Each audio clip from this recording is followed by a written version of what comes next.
Hello, this is Austin Wintory. It's 2020, my first Game Maker's Notebook of the year, and today I had an incredible honor to speak with one of the true living legends of game audio, Marty O'Donnell.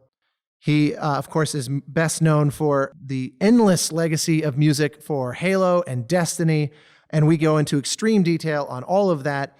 His work in the 80s as the composer of the Flintstone Vitamin jingle. We gave you 10 times more on that than you could ever imagine. And of course, achieving the highest honor, I think, of any game composer, an elaborate, detailed collaboration with Sir Paul McCartney. So enjoy.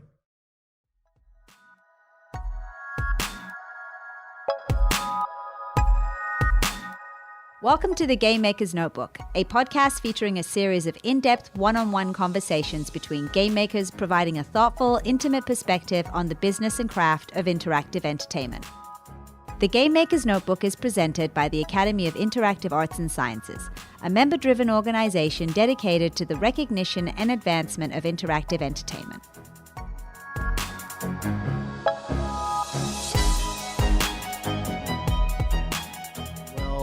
Marty O'Donnell. Austin Wintory. How are you, sir? I'm good. I'm excellent. How are you? I am thrilled that we are talking on the correct day and not... I was ready to talk yesterday, but now I'm spent. Okay. I was just going to say, hopefully you reserved some energy and good stories. I played with my grandsons last night, so... But I Can we just only talk about that? We could, sure. Okay, good. You know how far away from grandsons you are? I'm thinking... Oh, man. I mean, yeah. All right, that's enough. A long way. Yes, that is not on the horizon. Okay, but I can vicariously, sure, and by proxy, absolutely derive all the joy and none of the responsibility, which is kind of my MO on that. So, okay. There's all kinds of territory that I would love to explore and go into, but it feels, especially because a lot of the wonderful Marty trivia is, I think, relatively well known in the game music community, but maybe less in the broader community that hopefully is listening to this. Hopefully, that'd be great. Yeah, broader community. Let's crack open some deep cuts, and I have to start. It's obligatory to start. With Flintstone vitamins.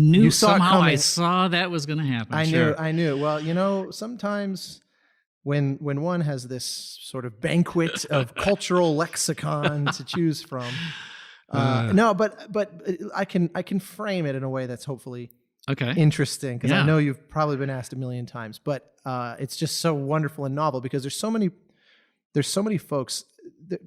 Composers tend to come from one of a few general camps, and obviously anybody who's been in the industry for sort of maybe we'll say 10 years or less, almost all of them went to school to become game composers and then fed straight in, but then there's a whole other group of folks that were doing something different with their life and kind of found their way in through various means. And you have one of the more novel examples of that of all of this community. So why don't you just kind of... Well, it's first like a background question. Yeah, basically. First of all, to give some of my credence to the things I'm saying here, I believe I'm the oldest composer in the game business. The Gandalf of I am sort game of the Gandalf. composers. I'm starting to look more and more like Gandalf. It's working for yeah, you. Good. So there was no way I could go to school and say I want to be a game composer, because that just wasn't an option. Nobody was a game composer. Right. So I went to school. Even freelance game music, even if you were super proactively obsessed with games. I mean, when I got my master's from USC, there were no games that had music. I mean, we're talking about like 1981. Right. So what are we, Ms. Pac-Man or something? Yeah, I right. mean, so, and not that there's anything wrong with those early games, music-wise. It's just that it wasn't something that would be attractive to someone like me, who was a classically trained piano major and also like prog rock and jazz. And, it's just like, I didn't ever think about it. So were games on your radar in general in any sense? No. I mean, sure.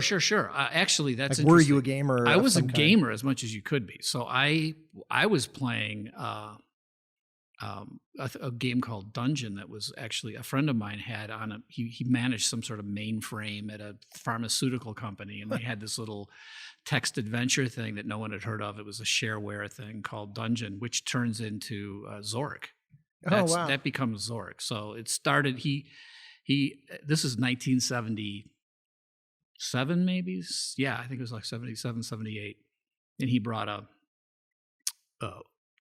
phone cradle modem, if you can even picture that, and a heat-sensitive printer. Wow. So the paper was heat-sensitive. And then, like, he logged in. He had to do all this magic stuff. I was just watching him. And it spit out, and he goes, yeah, here it goes. And it goes, zzz, zzz, zzz, zzz. You're standing in front of a White House. There's a mailbox there. And then the little carrot, the cursor. Yeah. Whatever. You can't even call it a cursor because it was a heat-sensitive printer. Yeah, right. And I'm like, well, what is this? He goes, well, what do you want to do? And I'm like, well, I want to open the mailbox. And he goes, well, type that in. Okay, open mailbox. Zzz, zzz. You open the mailbox and there's a letter there. I'm like, what? This is so cool. And up until that point, I had played, Pong and things like that. Right. Obsessively. So to have something that was actually talking to me right. and describing a scene and describing this forest to the south and this White House to the north and a secret entrance and grooves and lanterns, I was completely hooked. So I from that point on, I just followed what was happening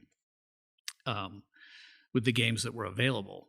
But as you said, but there was no graphics and there was no music and there was no actors yeah. or sound or any of that. That all started coming later. And I think by the time the Nintendo systems came out, that's when I actually started to go, all right, this is more interesting. Right. So Zelda was I loved that game, the first Zelda. I just was nuts about it. I bought it for my kids and then I wouldn't let them play. Cool. You're going to wreck my save. More. I'm getting more vicarious fatherhood and grandfatherhood. There you go. Wonder. Yes. I love it. So what ends up happening there is So you're basically on the path of a musician, and games yes. are just sort of not ready for you yet. Games are a hobby. And where a fun is hobby. this? Where are we in the world in this part of our story? At first, I was in Los Angeles going to USC. I got my graduate degree in composition at USC. Mm-hmm. And then I moved back to Chicago and opened, out of desperation, a music company that made music for TV and commercials and whatever. Anything that anybody would hire us to do music for. What was your, going into the graduate degree, and if someone had said, in 10 years, total wish fulfillment, what would you have been doing? Was it, sort of contemporary concert music, or was it film scores, or was it, what kind of? Yeah, that's a good question. Because a master's degree is obviously, that much more committed than if you had just stopped yes. at a bachelor's, for example. Yeah. So it's like you were aimed at something, I assume. No, I had no direction. Utterly aimless. I'm an aimless person. Well, may I say, job well done for someone utterly lost in just wandering. While I was in college, undergraduate at the conservatory, I switched from a piano major to composition because I had started a rock band that was covering prog rock and fusion. Nice. And the drummer one day said to me, why do you work so hard on figuring out all the parts to these complicated songs? Why don't you write something? And I'm like, can I write? Is that permitted? I mean, it actually seemed novel. Yeah, I was probably 19 years old. Mm-hmm. Well, in my sophomore year as a piano major, thinking that's what you do. You just learn more and more about piano. Almost so. But I was going to be a rock autopiloting star. So that was my real goal, was to be a rock star. Well, as again, popular, I might say, job well done. Yeah. I think No, you it took a managed to while. hit the game industry version of that. Well, that's an interesting thought. But I was going to be like the next. I wanted to have a band that was the next Gentle Giant. Interesting. Anybody here know who Gentle Giant is? Okay, fine. I know the name, but what happens is everybody needs to go look up Gentle Giant and listen to their stuff. They're amazing. Anyway, it was King Crimson and Yes and Genesis and Jethro Tull. All right, now blah, we're in more familiar territory. But Gentle Giant was the best of all of them. Shots fired. Yes. Anyway, It's going to be 6 where Gentle did this Giant fans question- listening to this who are like, hell yeah, Marty O'Donnell. that's true. Well, so Yeah, you say so- in desperation, then the relocation to Chicago.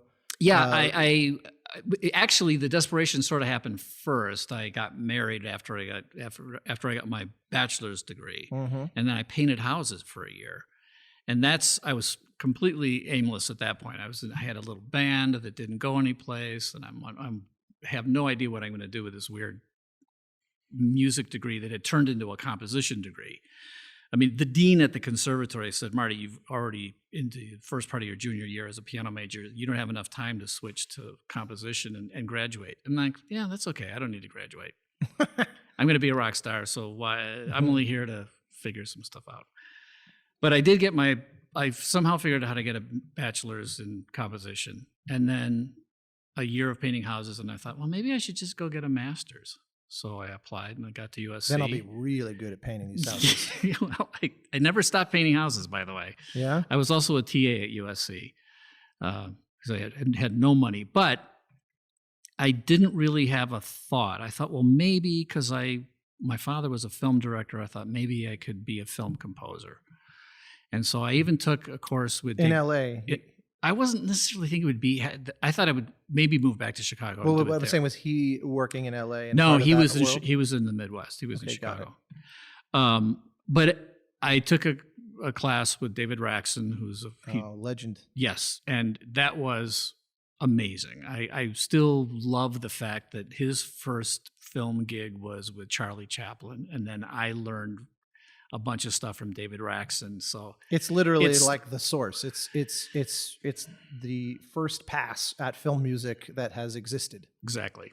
Yeah, And he knew Raxon was- everybody. I mean, Raxon knew everybody. It's just amazing to know that that's part of my education. So those years at USC were really important. But then it was like I also got a little bit twisted. I don't know about you. I would love to know more about your education, but I was also a twisted. USC guy, so Oh, are you really? yeah. Raxon was sadly gone by the time I showed up, but yeah, 'Cause you're that much younger. I was so I was much on the younger. heels. But what USC taught me primarily as getting my master's in music. And by the way, the professors there did not encourage me. They were like, "Are you going to, this music course in composing for film will not apply to your degree." Yeah, of course. And I'm It's like, worth. I "What?" feel like it might be worth contextualizing for those unaware of our Yes. world. The long-running bias against anyone who actually wants to earn a living with writing music. You mean to put it slightly callously. commercial music? Yeah, exactly. Yes. Commercial. Now we call it media music. Oh, media But music, commercial okay. music, Yeah. yes, was always this kind of bastard child by comparison to the world of art music, where it's like, yes, I could write a Flintstones vitamin or a jingle or title after title of video game music that's heard by countless millions, or I can write a symphony that all of 50 people will hear at If a you're premiere, if you're lucky, and which will not really be performed to your satisfaction. No. You won't have enough rehearsal time. All that somehow. The academic world, it's still to this day, although it's better than it was. But getting better. It is but getting yeah, better. that kind of the ivory tower idea was very, very As alive an and aside, strong. that's why my studio had a sign over the top called the Ivory Tower. So, and in Halo 2, there's a multiplayer map called Ivory Tower that was named after. Really. Yeah, because I still sort of carried that attitude I was going into to say Bungie. you're still like emailing, USC asking for their feedback Yes. on your compositions and. What happened was I got my master's, went back to Chicago, started working as a grip because I thought I was going to be a professor at the American Conservatory of Music in Chicago. But working as a grip, like on a film site. Yeah, film because I had shoots. that as, I'd grown up, like I said, my dad was a director, so I grew up on sets. So Right. that was like a side skill that I had in my back pocket. So I had a young baby, Flintstones kids, singer now. This is all way back. I never knew that. Yes. Oh, I'm just leading up to the whole. This is such a long story. I love it. And by the time we get to the end, it's like, and well, here we go. This has been the Game Maker's Notebook. So I got to Chicago, and a producer came out to me and said, "Marty, you've got a master's in music. Why don't you write music for commercials and film here in Chicago?" And I said, "This is absolutely what I said. I'm not making this up. I don't want to prostitute my art." So that's what I had learned from USC.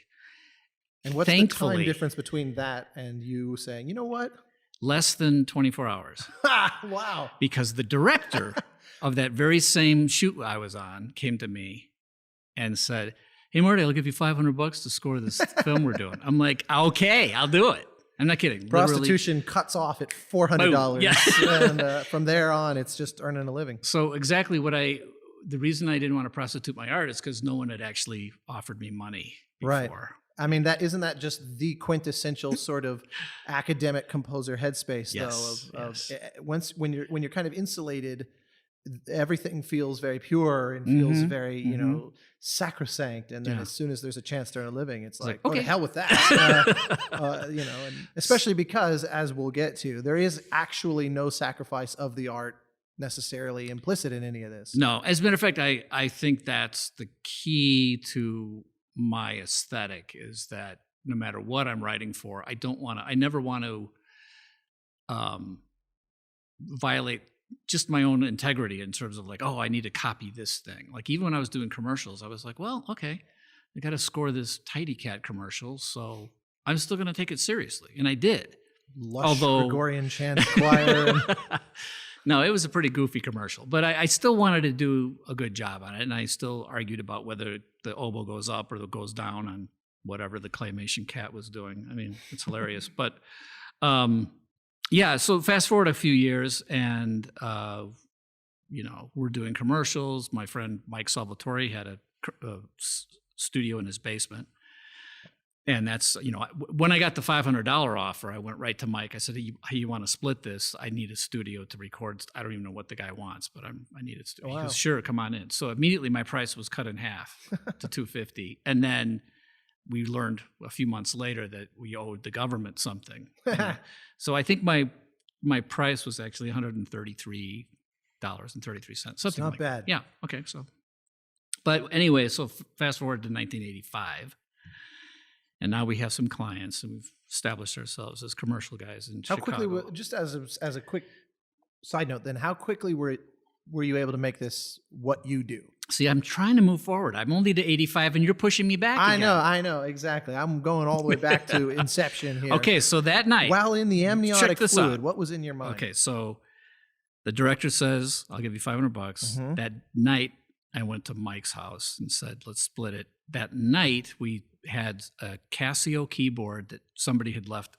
He was producing some little band in his studio, his small 8-track studio. And they had left a Prophet Pro 1, a Casio. You had some toys. And a TR-808. I don't know that one. Okay, it's the Roland TR-808. Ooh. Okay, all those people in the audience that know what a TR-808 is, I wonder if there's any overlap to tweet horrible thing. No. This is hip hop. This is the drum machine for hip hop. The 808. It's funny how framing it as TR-808. Okay, yeah. Completely scrambled my brain. Sorry. Duh, yeah, that is the drum machine, all right. of course. So you've redeemed yourself. Yes. I still have it. No we bought one right away after Mike's wondering what the hell happened to this thing from 30 years ago. That's true. But what happened was I'm like, how do these things work? How do we lay tracks? And we did what we fondly remember as our 5-song demo that night. And there were 5 tunes that we did on that. And I took this cassette player to the director the next day, the cassette tape of our songs to the director the next day. He goes, "Oh yeah, this will be great. You're hired. We'll let you do the score when So this was an invitation to demo, essentially. Yeah, he's sort of like, "Well, what can you show me?"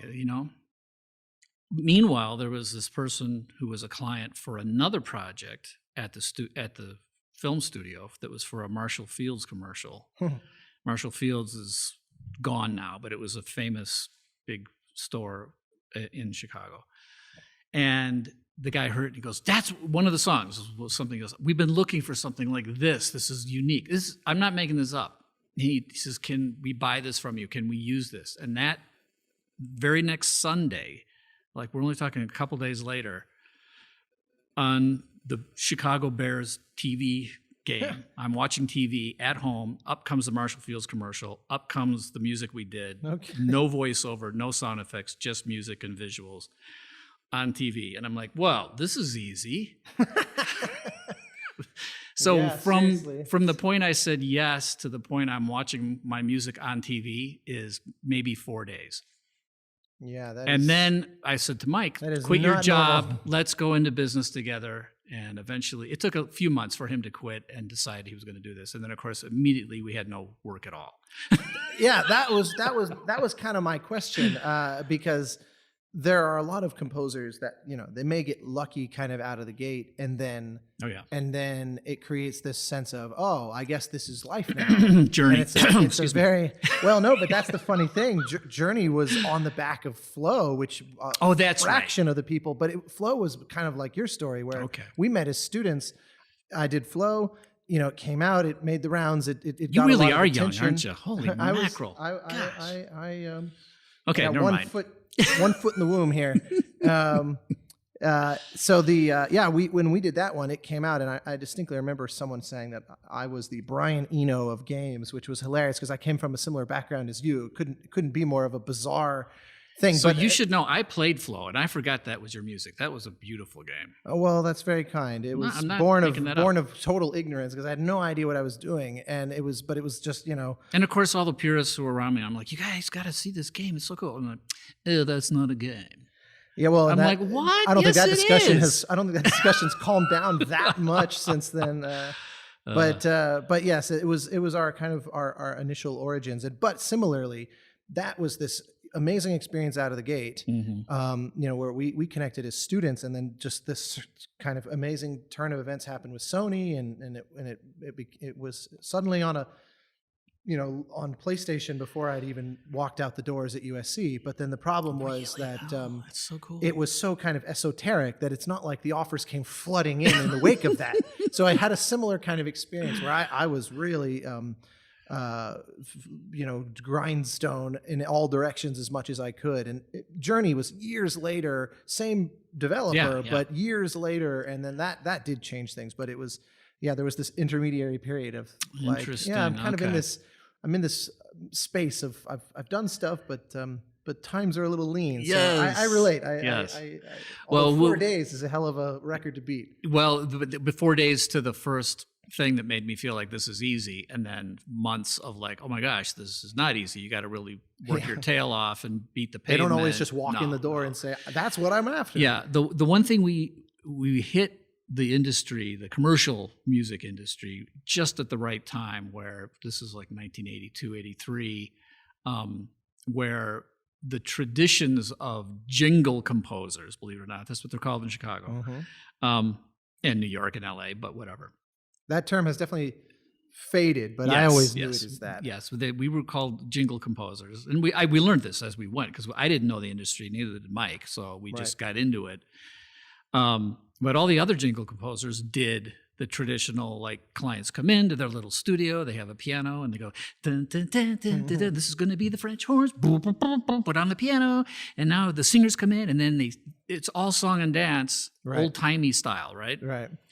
And we were like, oh, let's see, we're going to buy it, we're going to rent. No, we took a loan out to buy a Prophet 5 so that we could do string sounds and synth bass, and we hooked the TR-8 up to this poly sequencer so everything was like in sync, and we started producing really cool sounding, what people would think of as electronic music now. But at the time, so like if we had a demo to do, our demos sounded better than everybody else's demos, because everybody was still doing piano demos. I was going to say the demo basically was essentially the finished product. And I'm trying to sound like Vangelis every time. Yeah. So, or Vangelis, I forget what's the right way to say it. But anyway, that I've never gotten a consensus on that. Okay, so that was fun to do. And Mike's wife at the time played violin, so we would have Gail come down and I would play string parts.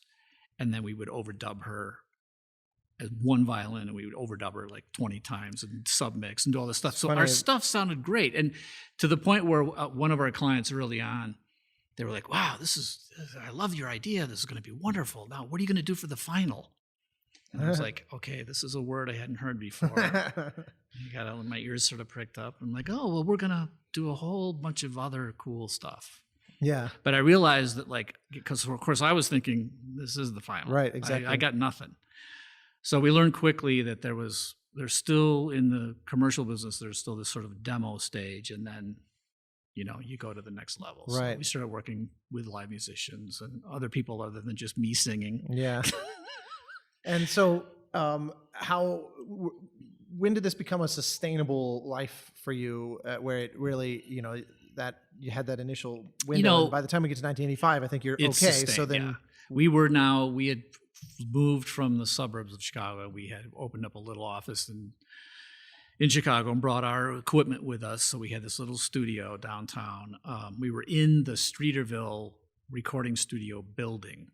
They were on the 3rd and 4th floors, and we snuck into a small open office. We paid rent, but I mean, I was going to say, it was so fun because we could just like do demos with our clients and stuff, and then run upstairs and use the big studio. And they had, it was a really nice studio, but our studio was still the Tascam 8-track. But is reel-to-reel. Is this months later? No, this is now. Later, it was years? like 85. So like 3 years later, Okay, we were got it. downtown and trying to be official. Got it. We had done some national spots and some other things. We sort of lucked into some things. So at that point, like, we had clients, and the client came to us. His name is Jim Morris. He's a writer. So in the commercial business, copywriters have ideas, and they need jingle guys to put music to them. So when I say I wrote the Flintstones Vitamins jingle, Jim takes umbrage a little bit because he wrote the actual We Are Flintstones Kids, 10 Million Strong and Growing. But there I'm saying it, it's on paper. We Are Flintstones Kids, 10 Million Strong and Growing. Right. Barring until the music. Well, exactly. It's like composer and lyricist.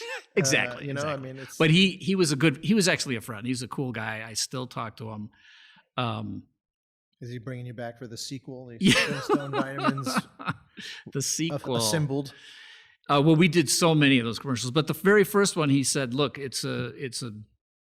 need to get a demo on this. There's a different concept that we're pitching to the client. This is sort of the B version that the agency is not behind, but I think it's the better idea. But they're not putting any money into this demo, so we need you to do as a friend. Would you do a free demo?"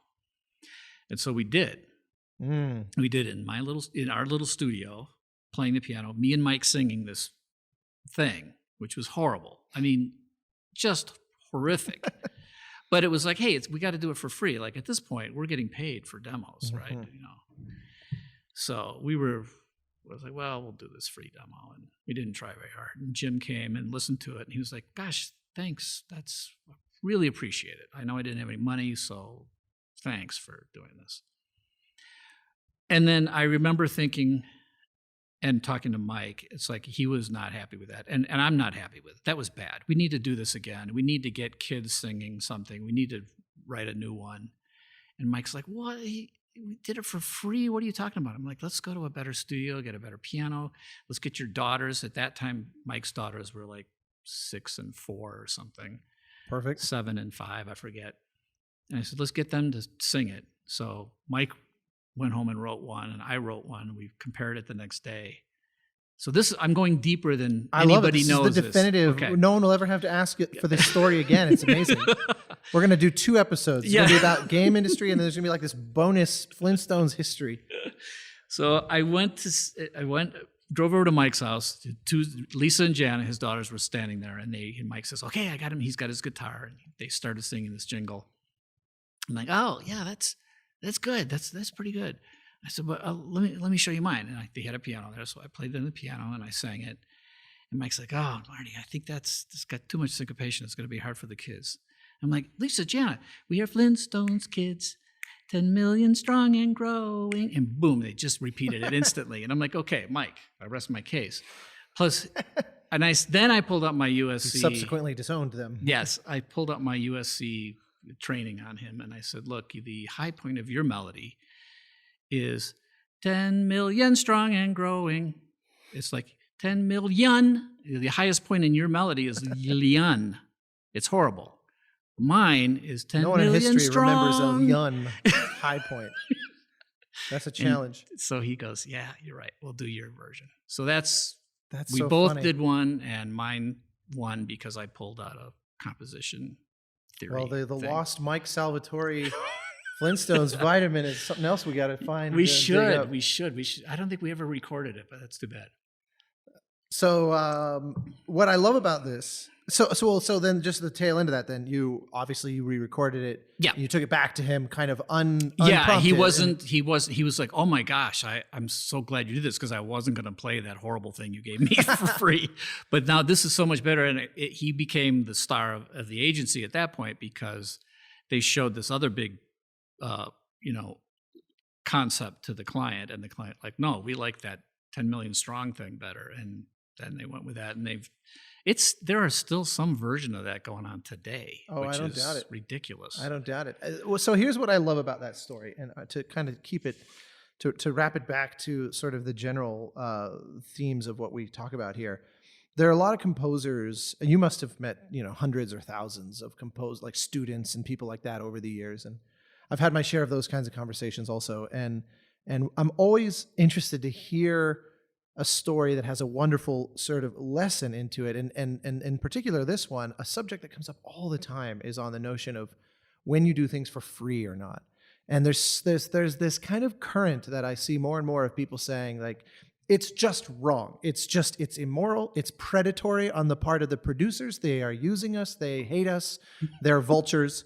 And I just say, that is, I'm sure that once that was true, like not meaning like there is an incident somewhere that happened. Okay, sometimes people are shitty, but generally speaking, it's all about relationships. And when you have an earnest relationship with someone, it's natural to want to do something. And I especially love that it was eating away at you that like, oh man, we can do better than that. And there's just this need for it to be better, even though it's not even the gig, it's the demo for the gig. Yeah. And it's an unpaid one where you had become quite accustomed to not being unpaid for that. Right.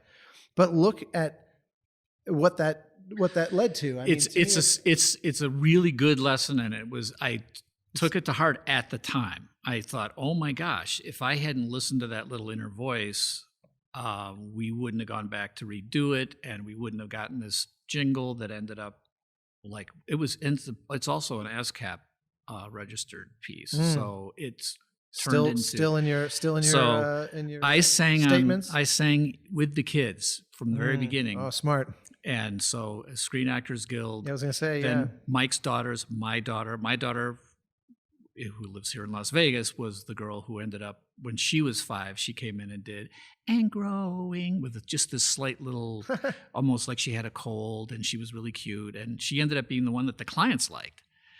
So she ended up being the "And Growing" girl for, we just kept reusing until she stopped that. growing. She was well into her teens, I think, and we were still using "And Growing" from her recording. Unbelievable. Yeah, but it's in the back of my mind that all of that could have been for naught if I had just been, no, I'm not doing anything for free. And it was like, okay, well, I think what you're saying is like it had to do with the relationship, it had to do with an opportunity, and it had to do with something where I knew that we didn't do our best work, and it's time to just do it. And when I talk to people about, especially young composers, I basically say, look, I'd rather you do it for free than cheap. Yeah, because I completely agree. If you're cheap, you'll always be cheap. The client will think you're cheap. But if you say, well, I'm not going to do it for that paltry amount, but I'll do it for free because I think this is important.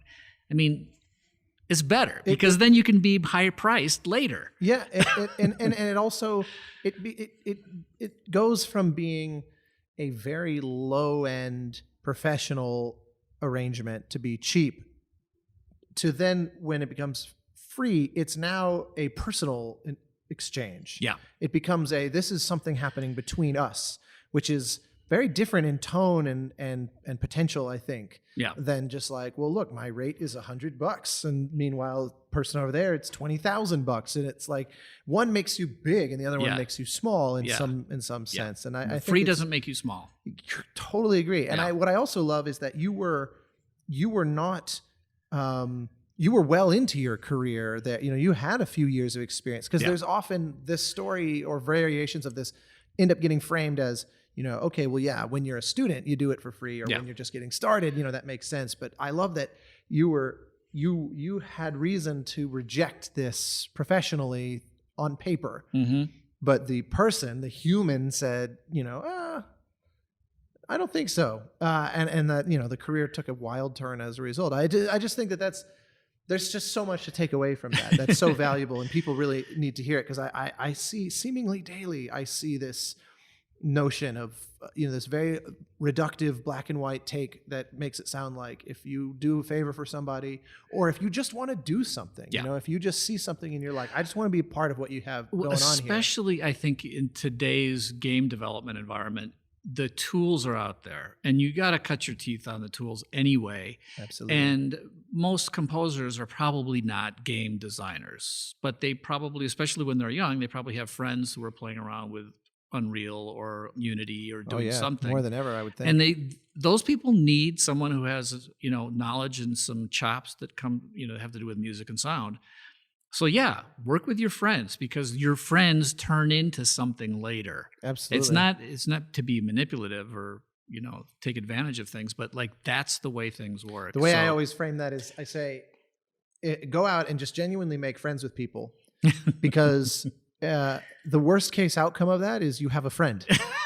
Like if they don't turn into the person that hires you to do the Flintstones vitamin jingle, or offer a job at Bungie or whatever to make the next great game, they're your friend. How is that a negative outcome? Not a negative. The thing to watch out for, and everyone will run into this, and I'm sure you have too, is when you have the friendly sort of client who takes advantage of things. They go, Marty, I know you're $20,000, but I only got $5,000, and I'll get you next time. Yeah. And it's like, okay, but let's see how that works. They never get you next time. Right. Sure. So when you finally start accepting money to do things, you have to.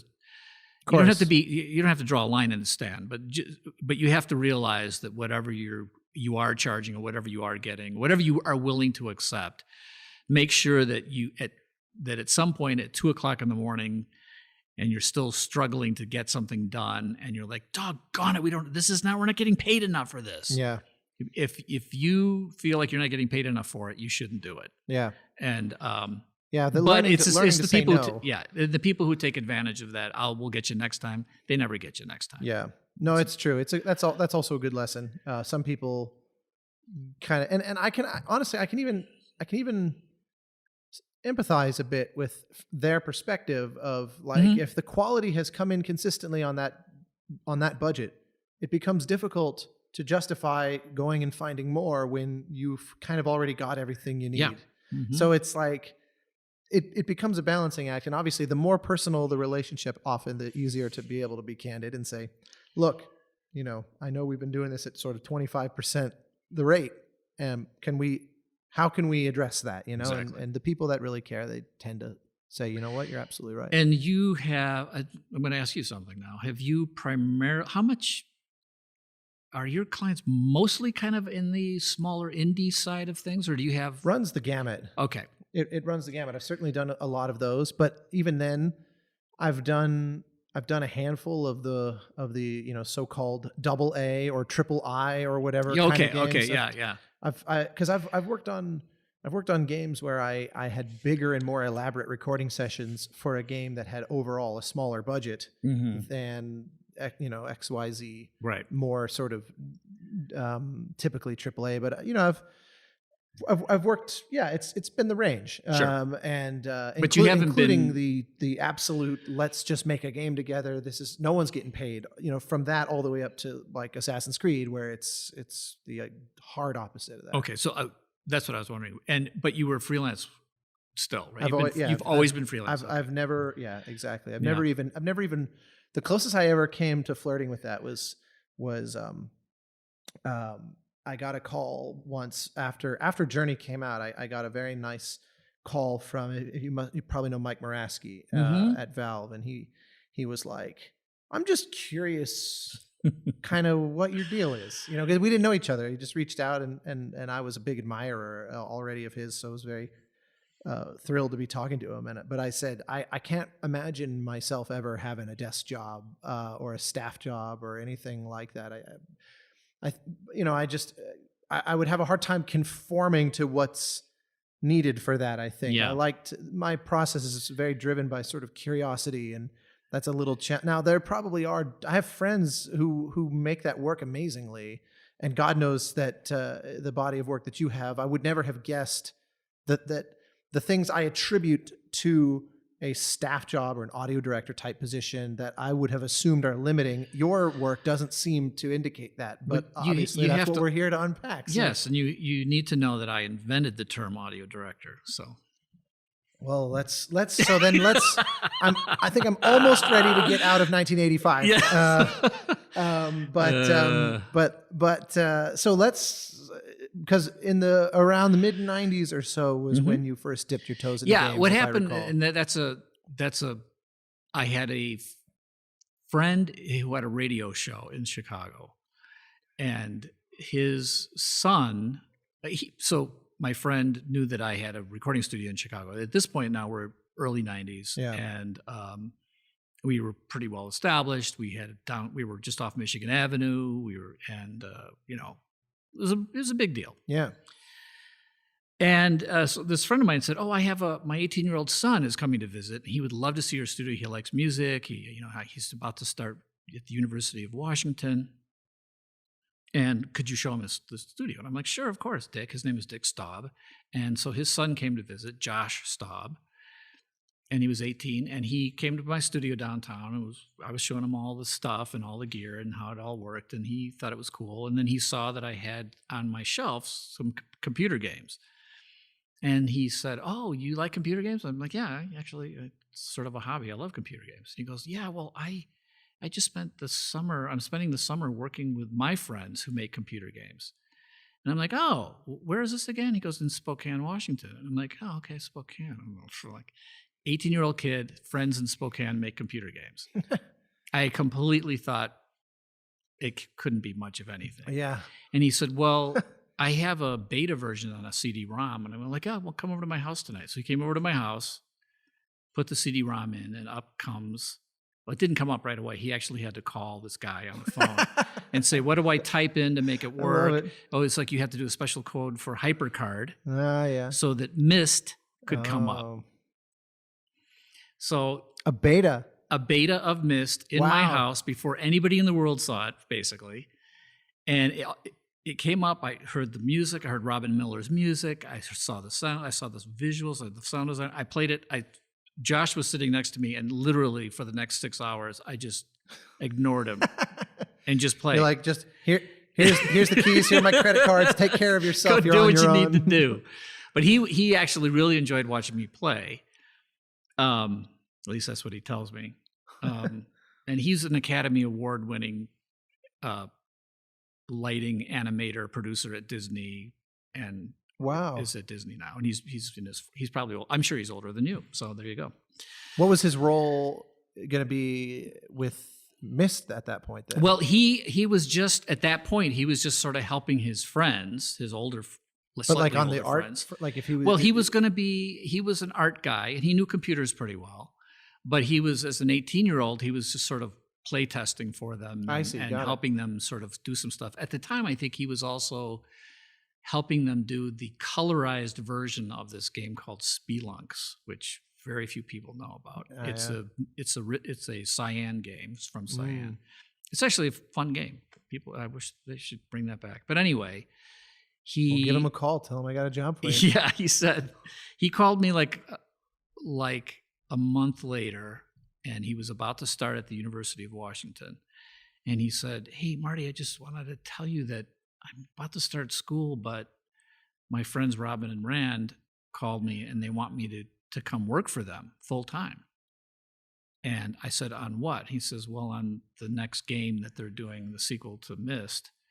And I said, what would you be doing? He says, well, they want me to be like an art director. And I'm like, goodness sakes. Because he just naturally was good at 3D graphics. And so I said, what do you want to take? What are you going to be a major when you go to the university? And he said, well, computer graphics. And I'm like, okay, well, don't go to school. Go work for them, because they're going to go so far ahead of whatever academics are going to do. And the worst possible case is this whole thing falls apart in 2 years and you go back to school. Yeah, right. And by the time you're 25, nobody cares how you got a degree or not got a degree. It doesn't matter. Yep. So he's like, okay, this is my version of the story. He probably has a totally different version. But I got an angry call from his father. Like, what did you tell my son? He's like, he said, especially his mother was not happy that I told him not to go to school. I said, yeah, don't worry. He's going to be fine. So I saw him. I saw his son is now at USC. Oh, wow. Or a friend of his son's at USC. Anyway, I spoke at USC a year ago, and I saw this kid who said, oh, I know Josh Staub's son. And I'm like, oh, thanks for making me feel old. But I talked to Josh, and I said, I take credit for your career. And he says, no, I take credit for your career. Well, then let's get to that stage. So, because immediately, as soon as I saw this game, I'm like, Josh, I need to meet your friends. Because that's when I realized in 1992, maybe, is that when that game came out? I thought Myst was more like 94, 95, but I would trust your take better than mine. Our diligent army we got of our Googlers. staff. Yeah, We're going to look it up. 92, 93. Okay, anyway. He, 93. Okay. 93. Myst, 93. Myst 2 93. would have been what then? 94, 95? Yeah, something like that. So but you saw as the soon as writing I on the saw that, wall. I thought, oh, this fun little hobby that has bad audio and bad voice acting, if there is any voice acting, and small 8-bit mono sounds and cheesy music that is repetitive. And not that I didn't love like the Zelda music and the Mario music. No, but it just wasn't like, okay, that's something I want to do. No, it's funny how I relate to that completely, because I have a lot of friends who grew up where they accepted at face value, Uematsu's early music, Koji Kondo, all of the kind of godfathers of these. And I met both those guys. They're super sweet, and talented, amazing guys. amazing And I'm older talents. than them, so there you go. amazing talent, undoubtedly. But it's funny because my diet was like Jerry Goldsmith. Yeah, exactly. And so when I heard that stuff, I thought, that's... You're stealing my stuff. That's my favorite guy. Oh, yeah. Well, it was his birthday just 2 days ago, so he's on the mind. But he would have been 91. Oh my gosh. Okay. But yeah, so I was never.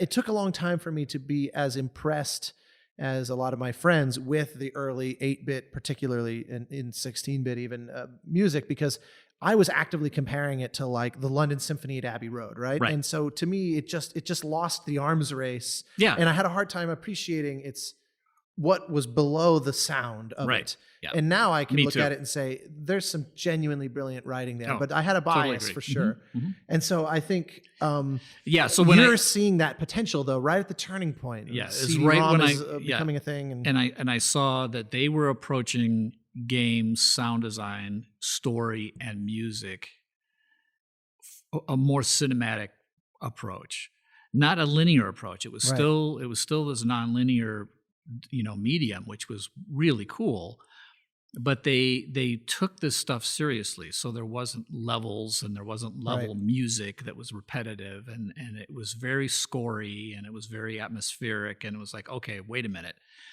If I don't jump into this, it's going to just pass me by. Yeah. It's like Tim Sweeney today said something about starting in 92 or whatever it is, about the same time I did, 92, 93. He thought he was too late, which is hilarious. Wow. But I did too. Amazing. I thought I'm too old. It's, all the heavy lifting has been done. There's no place to go. I was just hoping maybe I can catch the tail end. That's incredible. So I did. I eventually met Robin and Rand and convinced them that they should hire me to be audio something on Riven, which was the sequel to Myst. Mm-hmm. There's a whole long story there because Tim Larkin ended up coming in a little bit later. Tim and I are good friends now, but like at the time, we're like, Riven was a difficult project for everybody involved because they had so much wild success with Myst that they, and it's like everybody's sophomore attempt, right? It's the second thing. It just was really tough. So just to get that thing finished and out the door, and we were in Chicago, and the publisher was in San Francisco, and Robin and Rand and Cyan were in Spokane. So you started working for them remotely. Yes. So that's obviously a very different thing. And we were freelance, obviously. So I know the freelance thing. So you were, interesting. So you had this kind of nebulously audio guru title for them. They brought me out, and I stayed at Robin Miller's house, and I saw something that they were doing at a local Spokane TV studio. And they were trying to shoot some blue screen stuff there as tests. And I'm like, wow, I've been in enough sets that I knew that they were in over their heads. So Robin said, well, what did you think of today's shoot? And I'm like, well, okay, so who's your lighting director? What's that? I mean, was there? I couldn't tell who the gaffer was. Who was the director? I was asking him questions from my film background. Right. Yeah. And he's like, I don't know what you're talking about. There were some lights that are in Stratavision 3D, and we were looking for those lights. So there were people there helping us to find those lights that we have. And I'm like, wow, no, so you're trying to reinvent something that's already been, like, blue screen is already. Yeah, they solved that one. They solved this. So first of all, I said, well, Robin, this is me. Once again, my memory of it. There are directors, and there are producers, and there are creative directors, and there's art directors, and at that time, I did the thing that I always wanted to do, which is I always felt that in the movie business, there should be an audio director. And there is no such thing as audio director. Yeah. So I said, and you need an audio director. And that's how I invented the term audio director. So that's 1990, whatever it is, 94. But that was a freelance 95. Position, though. Yes. So I was trying to sneak myself in as, like, you should hire me as audio director. Of course, I wasn't. Everybody else, Robin was immediately art director, and Rand was creative director, and Richard was second art director. I mean, they all took titles, right? Because they liked all the titles that I presented to them. But they gave me, like, sound design dude or something. Interesting. So obviously that got your feet planted. Mm-hmm. Was that primarily in a sound, like, because you weren't really part of the music team or music? Well, that was my goal aspect at that stage, though. Right. What my goal was to be, like I say, audio director. So my vision at that time was, like, anything that's going to come out of the speakers is my vision. Now, what gave you that? Because I assume that up to this point, it was still very primarily commercial jingles and things like that. Mm-hmm. So that's very constrained to music, I assume. They're not really, or am I wrong? Or are you weighing in on sound design and voice acting and all that? Interesting that you should ask that. So if you think about the mid to late 80s and early 90s, if you think about the technology, having to depend on a big recording studio, which mm-hmm. is what everybody was used to. Well, the technology got better and better. You had the DA-88, which is a digital 8-track mm-hmm. recorder. We built better and better demo studios and made them more and more soundproof. Suddenly, our demos that we would hire a voiceover to come in, we could do the voiceover there, and it sounded finished. Yeah. And I could hire a small chunk of musicians and have them sweeten something up. I could hire a couple singers, and the three of us would get in the booth. We had an audio booth. And all of a sudden, I'm like, I don't want to go to another final mix at some big outside mixing studio where the person sitting at the desk is the re-recording mixer and the sound editor. Right. And I'm maybe in the audience going, please, sir, can I have some more? Yeah, exactly. So this is an ego thing, which I know you can identify with. Really? We'll have to unpack that next. No, I don't mean, I'm joking, of course. But what I see in you is that same sort of, like, energy to, like, push forward. Well, and I'm also a big fan of like, I love how the technology has and it was beginning then, it's extreme now, it kind of democratized the process where anybody can do basically all of it. Yeah. And so I would sit at some of these mixes, and sometimes it was like, it's a film mix, and all of a sudden the voice is like way too loud to me, or even the music is covering something up. Then I thought, well, gee, I thought the music was going to be more subtext here rather than whatever. But you weren't invited there to make any comments. Right. It was lucky if you were invited to the final mix. But it's clear that you were aimed at the final product. You were not there, as like, it's convenient that your commercial is a platform for my music. Like, you definitely saw it as a commercial that has these constituent parts. Yes. And so you basically have sound effects, dialogue, and music in just about everything we're doing, right? Right. And I see them as like three aspects of the same thing. Exactly. The audience only has two ears. Whatever is coming out of the speakers, that's what they hear, that's what they absorb. Was that a normal, did that set you apart, or was that relatively common in kind of amongst your peers? It was 100% unique. No one ever in the history.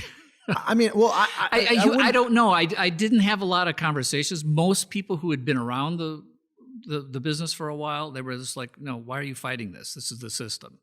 Right. And I was just like, because I feel like if we could have our hands on the final mix, we would make it better, because then I would know that I created an explosion for this one moment, and so that way I didn't do timpani and cymbal on that. I put a hole in the music. I love it. And then I knew the dialogue, the voiceover was going to start talking here, so I'm going to go under him, and then I'm going to come up at the end.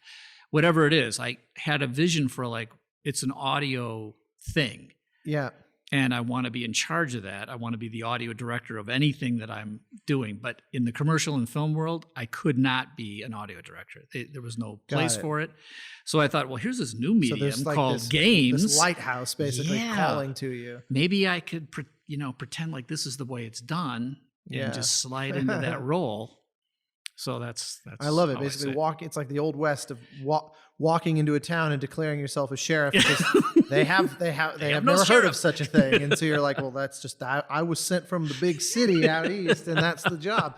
Well, so then how long before you left Chicago then, and this transition sort of, because now we're in this early sort of game industry prologue stage. So in 96, I talked to Mike, my business partner, and I said, I think we're going to get this Riven gig, and I want to know what the game business is all about. So I saw that there was this computer game developers conference in Santa Clara. Mm-hmm. So I bought a ticket, and then I went there and tried to see who the competition was and what people are doing, what the business was. And I came back from that thinking, you know what? I think this is a legitimate place to make a living. And this is not so late in the game that that we can't make an impact here, and I can't do some cool stuff. So we immediately started looking around for more jobs than the Riven one, and almost immediately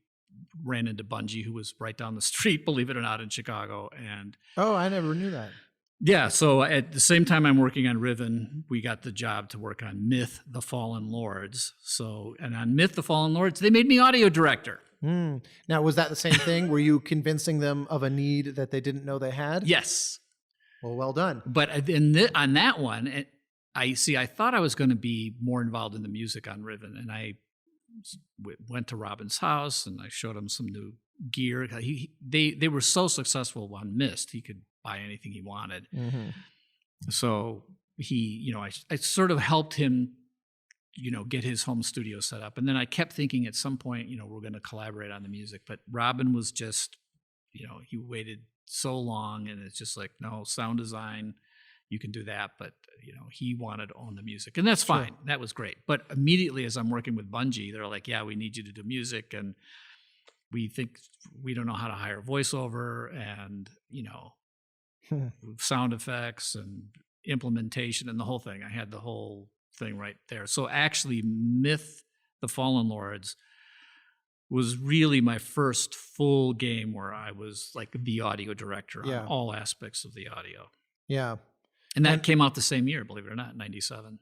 So as Riven. Yeah. It's not a bad first year. It was a good first year. It's interesting because it's you've had multiple first years then as a result. Well, this was an interesting thing because it was like midlife. I'm going to change careers, and I had to sort of convince Mike that we should change careers because we were having successful. Sounds like that's work. the second time that. Oh, I always have to convince Mike. That's he was just he was kind of weighing the. That's funny. But he's You've dragged him from one success to the next. I keep dragging him along when we, and he's told me that it's like, I'm the one that has the sort of crazy visionary, epiphanies, and he's happy to go along. He sort of trusts my instincts now, finally, after whatever it is, 50 years or something. But anyway, that's how that went. Well, so 1997. So then, at what point then? So when you were initially hired as audio director, then at Bungie. Well, I was hired freelance, but so then, as the audio director, freelance on their games. Okay, yeah, correct. That makes sense. So then, at what point did that then change? So now we can at least get up to 1990 now. So in 99, almost ready to leave the leave the 20th century. So in 99, this is a 6-part podcast, by the way, that's going to be on PBS. It should be. In 99, we had this opportunity. We were working on this game. At the time, it was called Blam. Blam? I think it was first called Monkey Nuts. And it sounds like a nice reflection of the general sort of maturity of the industry as it's come along.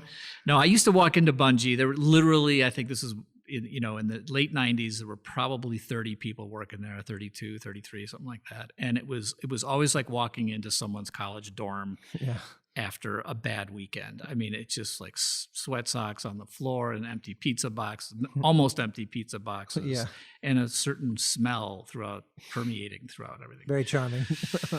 And I remember thinking that of all the, I think there was one woman that worked there at the time, but of all the guys who worked there, none of them had girlfriends, certainly didn't have wives or kids or girlfriends. Absolute or even a possibility of a girlfriend. Cliche of, it's just the quintessential stereotype. Yes. And here I already had a successful business downtown and family, wife and children and the whole thing. I was like, it was a very You're the one who had figured out how to be an adult. Yes. So that's why I became Marty the Elder. Because like even that many years ago. One of those things I was going to ask you where that. That sort of turned into the thing. So, but we hit it off really well. We did Myth. We did the sequel to Myth. So while the sequel to Myth 2 was being worked on and coming out, there was also a small team in a secret corner doing this other thing, originally called Monkey Nuts, turned into Blam, and it became Halo. And in the July of 99, we got this opportunity through a whole bunch of circuitous things to show Halo for the first time to the world at Macworld in New York, introduced by Steve Jobs. And I was like, I've been waiting for this. This is the thing. I've been waiting for this opportunity. How long were you working on it up before that unveiling? We had been working on it maybe, I think it was in some sort of development for about a year, maybe 8 months. And it had just turned into this really cool 3D engine that worked on a PC. And everything I was doing was just sound design for the PC. And I mean, even rudimentary multi-discrete speakers, Creative Labs had something that was not 5.1, but it was sort of 5.1-y. So a rocket launcher being launched at my head would explode behind me, and that was cool. Yeah. And we had this little demo that was very cool on the PC, and suddenly it was like, oh, well, since we were also going to be on a Mac eventually, Steve Jobs said, yeah, I want to show this game. I want to show off OpenGL, which was a new open platform for graphics. And we need this demo. And of course, we had no sound support at all. We had nothing to support that. So the developers at the studio just started working crazily to get some sort of a playable demo. Wow. Scripted playable demo for Steve Jobs. And I went in and said, we have no sound support, but let me do a track that supports it, and we can put on a show. It's a smoke and mirrors thing. Yeah, yeah. And it didn't even play out of the engine. The music itself played on a CD that somebody hit play on the CD. At the same time, Jason Jones hit the space bar, which started the script. You know, what's funny is I feel like in some ways that still hasn't changed. No, it doesn't. I mean, because how many trailer reveals at E3 say things like rendered in engine as a way to try to say, like, we know that you're suspicious of how this looks. Yes. And I love that it's this like will never all the way ship back to that 99 way. or so. Yeah, 99. So they gave me, I said to them, I said, look, this is a big deal. This is Steve Jobs, Macworld New York. He had just come back to Apple. We got to take advantage of this. It's a, captive audience, dark house, big screen. Let me blow out the doors on this production, which meant I'm going to hire live musicians. Yeah. And it's funny, I did a talk at Game Sound Con and showed some of the behind the scenes on that. And in my head over the years, the number of musicians that I had hired grows. And I look back, I had less strings than the Beatles had on Eleanor Rigby. I had 6 strings, 4 violins, 2 cellos. That's funny. That was it. And I faked the violas, although I had the cellos play up. I made it work. multed the cellos over and over and the violins down. So I had everybody covering everything in some way. And then I had 3 other singers between me and Mike that did the chant. And they were jingle singers. They were the Mr. Clean guys. Mr. Clean, Mr. Clean. And so was I. So I'm out there with them. We just had done Mr. Clean, and now we're going to go. Oh. Wait, you wrote that one? Well, Mr. Clean was originally written in the 50s, but they brought it back in the 80s and 90s, and we did all the Mr. Clean commercials. You're the Mr. Clean cover artist or remasterer. Oh yeah, we had to make one sound like. I didn't know that it went that far back. Oh, wow. Yeah. If you hear that, you can watch original Mr. Clean black and white commercials. So we did the updated ones that started during the back TV. when you had hair, I guess. Yes, during the heyday of 30-something. Do you remember 30-something? Yeah, sure. Remember that sort of D50, Roland D50 chiffy flute sound that they had? Snuffy Walden. Yes, very good. I do know it. It's kind of blurry, but yeah. Why do you even know that? That's amazing. So we had to do like the 30-something hip family Mr. Clean jingle. That's so funny. So the Mr. Clean jingle singers are the original Halo, like monks. Sort of Gregorian, monks, monk chanting. I had hired those guys. I can't believe I'm hearing that for the first time. Yeah, I had hired those guys to do Gregorian Chant kinds of things for me before, so I knew they could do it. And I also wanted Tidy Cat, presumably. No, actually, it could have been.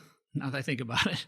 I had hired them, I think, Principal Financial Group and some other things. I love it. Yeah. That's just so funny. So, okay, I want to talk about that because with all, like, not to sound flattering, but I mean, no, go ahead. I'm not the first. Well, okay, I was going to say, I know I'm not the first to say it, but I mean, that theme is definitely like one of the iconic themes, like of the pantheon of game scores. It is one of the ones. And I'll tell you, I remember I did a bunch of shows as you have as well with our mutual friend Tommy Tallarico. Mm-hmm. And at some point along the road, a few orchestras that I've worked with would reach out to me to say, basically, can you help us make our own version of that kind of thing? And I would just give them programming suggestions and then reach out to folks and say, do you have score and parts on this? And blah, blah, blah. And I remember Tommy caught wind of that one point and offered, to give advice or something. And he said, you want to know my number one piece of advice if you really want to make the show work? Just always add more Halo. Yay, Tommy! And yeah, it was that was the one thing he had to tell me. It's just it always works. Tommy and I are good friends, and he's had me down to what's the Lucas Studio? Skywalker Ranch, because he's re-recorded stuff, and he had me down for that. So anyway, but the circling back around, we'll get out of the 90s really soon, but back to 96 when I went to... I'm still in denial that we left 1985, so... seeing just Computer Game Developers Conference. Before it was just Game Developers Conference. So at that point, it didn't really have any representation from PlayStation. I mean... '96. I'm not even sure if there was a PlayStation or Nintendo. There were no consoles that it was represented. Oh, interesting. It was Purely computer PC games. game It was world, PC basically. in some little hall there was a token Mac. Yeah. So when I went there to see who the competitors were, walking down the hall was this guy with spangled Texas outfit and cowboy hats and other people dressed like him. And that apparently was this guy named the Fat Man. Yep. I'm like, well, he's Mr. not Sanger. fat. And then I saw another guy, this short Italian guy with gold lame jacket and a bevy of beauties on his arms. Yeah. And that was Tommy Tallarico. I'm like, okay, that's another one. And then there was a guy who had a couple of guys, and they all had these leather jackets on. On the back of the leather jacket, it said Sound Deluxe. And that was Scott Gershon. So I met those three guys right away. And I thought, yeah, I could take these guys. But it was funny. It was like that very first little game conference, I met like the three top people who were working in games at the time, and it was really fun. We hit it off. Although I'm not sure George remembers meeting me. I think he was even further higher up than anybody. But Tommy and I laugh about. George and I laugh about it too. But like, I think George has sort of forgotten whether he met me then.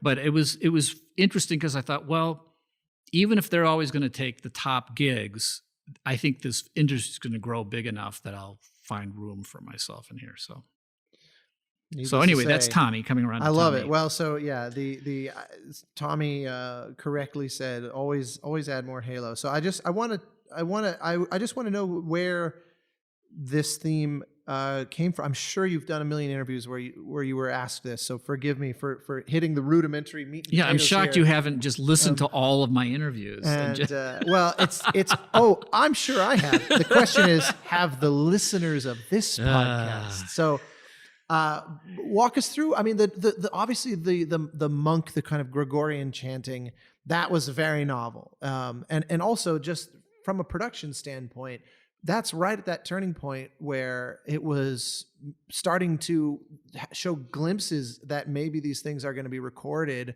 on a semi-regular basis, because even just 1 year prior to that, it's like if you had anything remotely approaching live instruments, you were hot shit, and or technologically impossible, I mean, so it's right at that line, and you seem to capitalize on the bandwidth that the technology was allowing, but also with a very novel, very ungame-like choice for those days. And how did that happen? Well, like I said, I had done. Well, let's go back to USC for 1 second. I promise. Oh, we're back quick. in the 80s. Yes, I love it. I was also, when I was there, besides taking a class with David Raxon, I was in a group called the Early Music Ensemble, and because I had been a piano major and also a flute minor, I play some flute minor. Yeah. But I wasn't a flute minor after I became a composition major, because then I was just a composition major. But I still play the flute. I still to this day can pick it up and make sounds. Wow. But it was fun to be in this early music ensemble, and I did things like change ringing, which is this cool British old English bell thing, and learned how to play recorders of all sizes. And I could play bass recorder because my fingers were bigger than most of the other people playing, because it was all girls. And I played. Is this the early stage of like the classic rock star story of people say, "Why'd you get into music?" Yeah, to get girls. I got into the early music ensemble to meet the ladies. So wonderful. But I played Renaissance flutes, which are just like tubes with holes in them. Yeah. And I played the bass Renaissance flute because it was about the size of a baseball bat, and I could actually get my fingers on it. So, but along with that, they had. I always liked, even when I was an undergraduate, I enjoyed early music and I loved the Middle Ages music studies course, and I loved Gregorian Chant and Liber Usualis, and I studied it a little bit more. And then we had a chant group that sang Gregorian chants in the early music ensemble. So it's just something that's always been in my head as something that is a beautiful thing. So had you kind of dipped into that vocabulary for other stuff before? Yeah, like I said, I think I actually dipped into it for like the Principal Financial Group. Oh yeah, I mean, it was just bizarre. I was just every once in a while I was like, hey, this would be a nice little moment to have this sort of echoey men's Gregorian chant deal. And I think even in Myth: The Fallen Lords, or maybe Myth 2, there was with fake voices, I think I did a little something in there that had that sort of feel. So it didn't seem like necessarily a big leap to go for Halo. But what happened was this opportunity to show at Macworld New York in '99 happened like on a Thursday, and it was going to be live on the next Tuesday. So like the guys brought it to me at Bungie. They called me over and said, we got to do this thing. And I'm like, I'm going to hire an orchestra and a real recording studio and real singers. The orchestra of 4 violins and 2 cellos? Exactly. But at the time, that's actually wasn't a bad thing because we not multed a bad it. thing. Yeah, it's you can mult it with fake stuff, and then you like mult you said, the Eleanor reals. Rigby.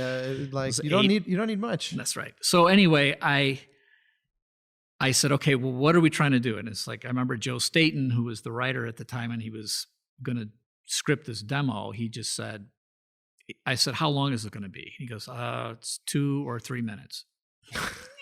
Yeah. And I'm like, Joe, this is happening on Tuesday. Yeah.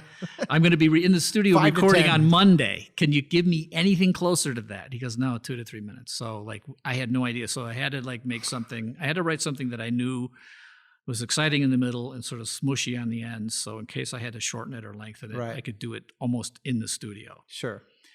And I said, okay, what's at this point? All I knew was like there was this cool warthog that you could drive around that had a inverse kinematic, whatever it's called, physics thing that made the antenna on the back wobble in a really cool way. And there was a rocket launch, some sort of rocket launcher that was cool. That's all I knew at the time. So we didn't have a story. We didn't have Master Chief. We had Screams nothing. Gregorian Chant. Exactly. So wobbling antennas. now I'm saying, what are you going to show? Give me some idea of what it is. And he sort of tried to describe this scenario that was going to happen. I didn't see anything. I just knew what I had been playing. And then he said, he says, I think it needs to sound ancient and epic and mysterious. And I'm like, okay, that's all I need. Ancient, epic, mysterious, and like the financial group. Yes. So I thought, well, ancient is Gregorian Chant. That's why there's Gregorian Chant in Halo, because Joe Staten said it needs to give you a feeling of ancient. And I thought that's instantaneous. As soon as you hear Gregorian Chant, you think old. Yeah, undoubtedly. Yeah, so that's the only that it was. And then as on the way to Mike's studio, at this point, the studio was back in Mike's house because our studio had burned down, believe it or not, a few months before. So now we were reforming in Mike's basement. And I was on the way to his house, and I thought, okay, Gregorian Chant. I thought about different Gregorian Chant melodies I knew. I thought about, believe it or not, Yesterday. Yesterday. Very lyrical. I was thinking about the 4 phrases of Yesterday, one high point, one low point. And I thought, okay, I'll write something that's E Dorian, sounds like a chant, but isn't a chant. This chant doesn't exist in the Liber. So, then I came in and I said to Mike, I said, okay, here's what we're going to do. It's going to be some sort of chant thing at the beginning. And I sang it to him and he goes, oh, yeah, okay. Works. It works. And then I said, and then we need to get like big chugging epic cello orchestra thing with percussion. So he's like, okay, let's go. And that's how that happened. Obviously I guess that went well. So at what point, and then Paul McCartney years later. No, believe me, we're getting to that. Oh, okay. We're getting to that because I was going to say, all right, between Yesterday now and Eleanor Rigby, we're dancing at the periphery of that, the tweet that broke the internet. Gosh. So how long before the game actually shipped proper from this initial Macworld demo? That was July of '99, and we shipped in November of 2001. Okay, so then there were a couple more years in round terms. And of course, we didn't get purchased by Microsoft until May of 2000. And all of a sudden, we went from being a PC and Mac game to we're going to be a launch title for the Xbox. And no one knew what the Xbox was. We had no clue how we were going to do Halo on an Xbox. That was a very scary time. How much did any of that play out specifically for you, like having to figure out audio specs of Xbox compared to where you were? I mean, did that completely throw all your plans for a loop? Yes, it was starting from scratch. It can be relatively safe that like the aesthetics may not change or whatever, but by the time, but the implementation and the hardware constraints and all that are going to be potentially radical. Yeah, once we did the Macworld demo, and then we did a demo at E3. We still didn't have that much of a game. We had a couple of fun trailery demo type things that were playable. And I had kept the sort of monks and big orchestra feel with percussion. I kept that feeling for these things that were Sully, right? They were marketing pieces really. But I didn't know what the game was going to be and then I joined Bungie on May 1st of 2000. And then we went on May 10th, we went to E3 with the big 10-minute demo. And that's when Microsoft said, we want to buy Bungie. And I had just joined them as an employee 10 days earlier. And so Alex Seropian, who was the owner at the time of Bungie, said, hey, Marty, look, I understand, your family's here, you got business here.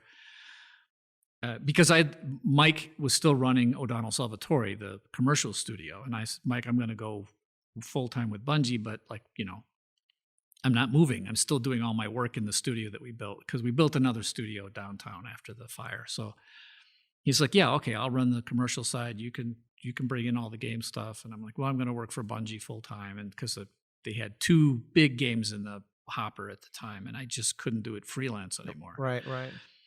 So when Alex said, look, I know you just joined, you probably don't want to join Microsoft. I'm like, yeah, actually, I don't. It's like go from this little engine that could attitude of Bungie making whatever they can. Yeah, like working out of the garage kind of thing. Yeah. And like suddenly being a Microsoft thing and moving to where? Seattle? I mean, yeah. But I couldn't not work on Halo. I was so invested in believing that it was going to be something really amazing. So I said, okay, I'm going to go with you guys. I'm going to stay with Bungie and go to Seattle. And then I thought, we'll ship Halo, and then I'll move back to Chicago. So maybe a year and a half in Seattle, then out. That was the plan. Yeah. As you can see how all my future planning has really worked out. Yeah, I love it. You really have just been aimlessly wandering. That's what we're going to call this episode. Yes. Is the Wanderer. It was a journey. Yeah, I was going to say that's what they even call the character the Wanderer. So it's actually, what you didn't know is that Journey, the game, is actually just inspired by your life. Oh, and I thought so. I had that feeling. Privilege to finally say that out loud. I've been holding that close to my chest for the better part of a decade.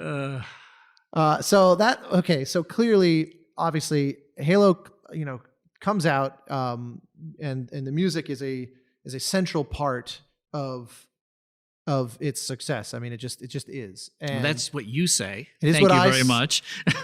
I join a chorus of many millions of people in saying so. Actually, funny trivia about that. A number of years ago, I got invited to Australia to I worked for about a year. I was in LA for most of that time, but I worked with this trio of comedians who call themselves Tripod, based in Melbourne. And they are kind of like Flight of the Conchords, where they're comedian songwriters, and they're brilliant.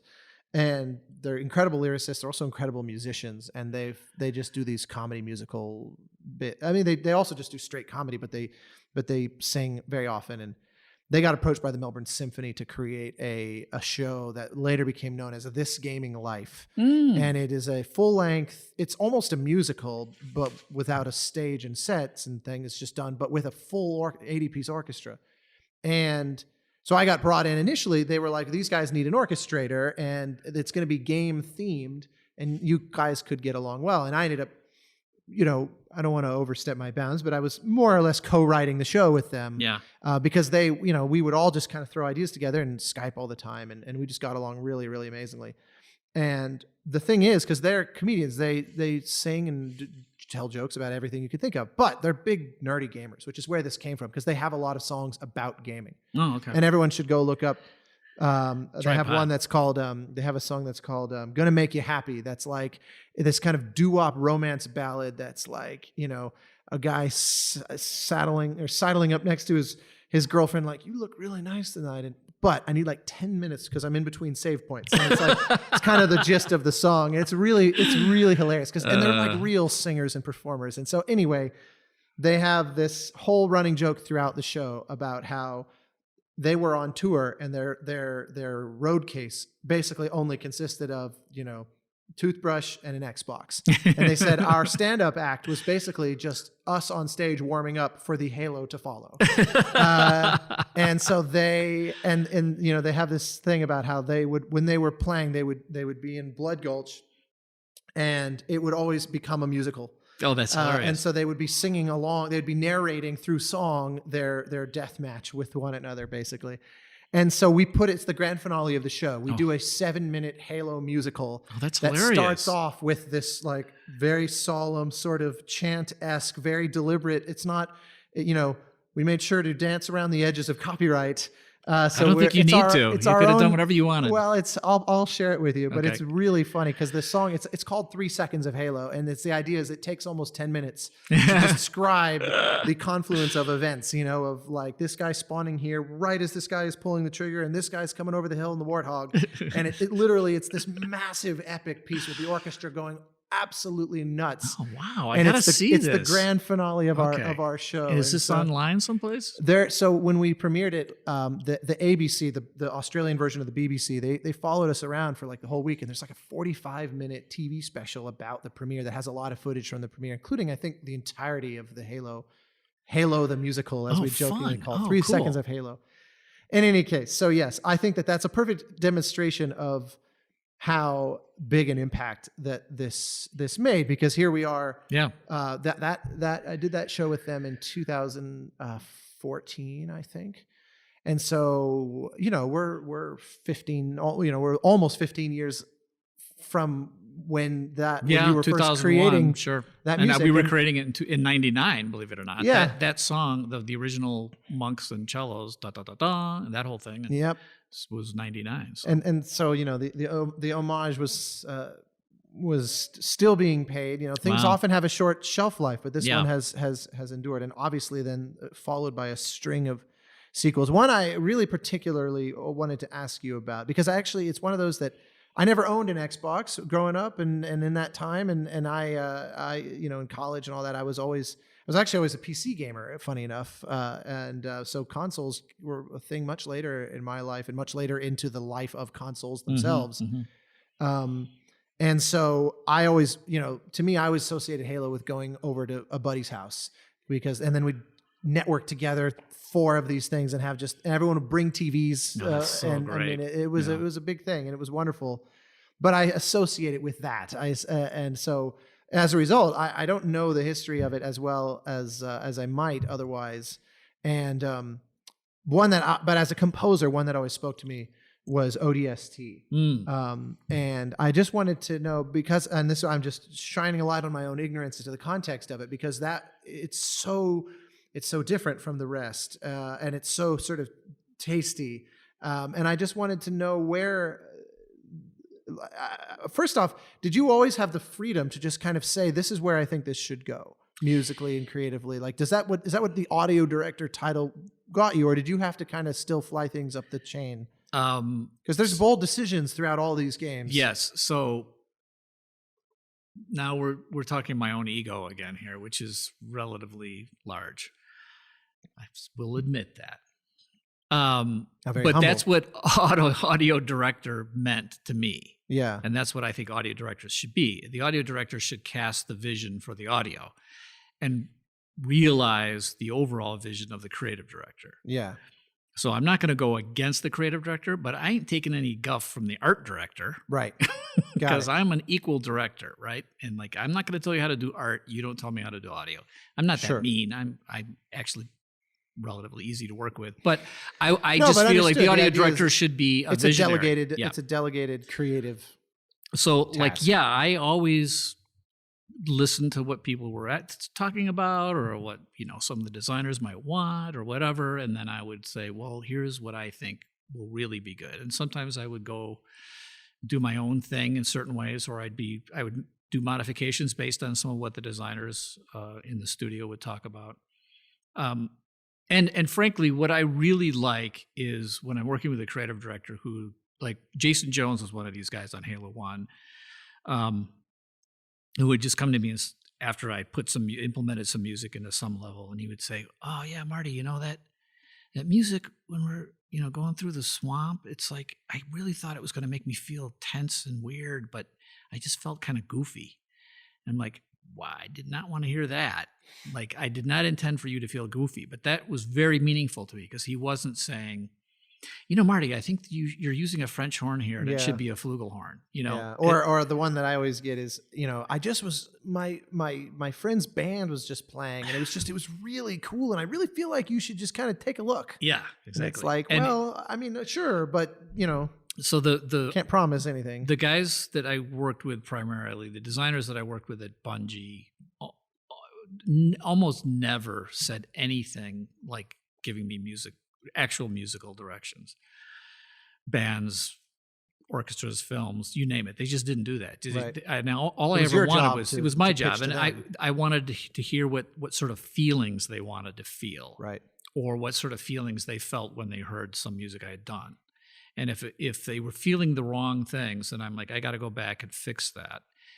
And if I heard something clear from them about feelings that they wanted, I felt like, oh, this was a great opportunity. And then, of course, I played the games from the very beginning, too. Right. And I felt like, oh, this is the most important part of this encounter. And this is a part of the encounter that you can spend a lot of time just sort of wandering. I think I'm going to do this other kinds of thing here. And this is a place where I'm going to go against what you would expect. Maybe no music, or maybe poignant music during a battle, or whatever. So, I want to pause you right there briefly, because that's another thing. I remember when Bioshock came out and was getting all the attention, and I was there among its loudest cheerleaders. It felt like I just thought it was absolutely spectacular. And one of the things that I loved, like for me, the most perfect film score probably ever written is Goldsmith's score to Patton. Oh. And there's like 40 minutes of music. Am I stealing another one? You're stealing another one, right. But go ahead. I'm not going to lie. I did hack your computer. I read through a lot of your emails. I thought, if I can just steal some of your ideas, I'm going to sound very authoritative. So yeah, Patton. Yeah. For me, one of the genius things of it is that it's just perfect, right? Yeah. It's like 41 minutes of score or something in a movie that's over 3 hours long. Exactly. And so the spotting of it and the use of silence it's a kind of a master class of its own, right? Yep. And that was one of the things I remember loving about Bioshock, is it wasn't wall to wall music. And you're one of the only other folks, especially actually, it's still pervasively the case that I think games are pretty overscored. Yes. There's a heavy belief that, if there's no music, it just feels empty. Yeah. And that may be the case. It depends entirely, obviously, on the game and the scene and blah, blah, blah. But there was a sort of, maybe it's this bird's eye view of the whole experience, and not just looking only 1 inch in front of you and saying, well, there's no music here, so let's add music, but taking in the idea of, well, but that's part of a 5-hour chunk of gameplay, which is itself part of a 20-hour this or that. Is that coming from a specific place? Because silence is a very often overlooked and undervalued thing. Yes. You're good at this, because you're leading into all of my strengths. Well, I think strengths. I think we have similar mind in that, and especially on this one. Yeah. I love silence in games. So back to when I was doing even commercials and films before games, there was a thing called the creative fee. Mm-hmm. So, because all of that music. Now you're about to tap on another big one. Yeah. So you get a creative fee, you're bought out. Yeah. Okay.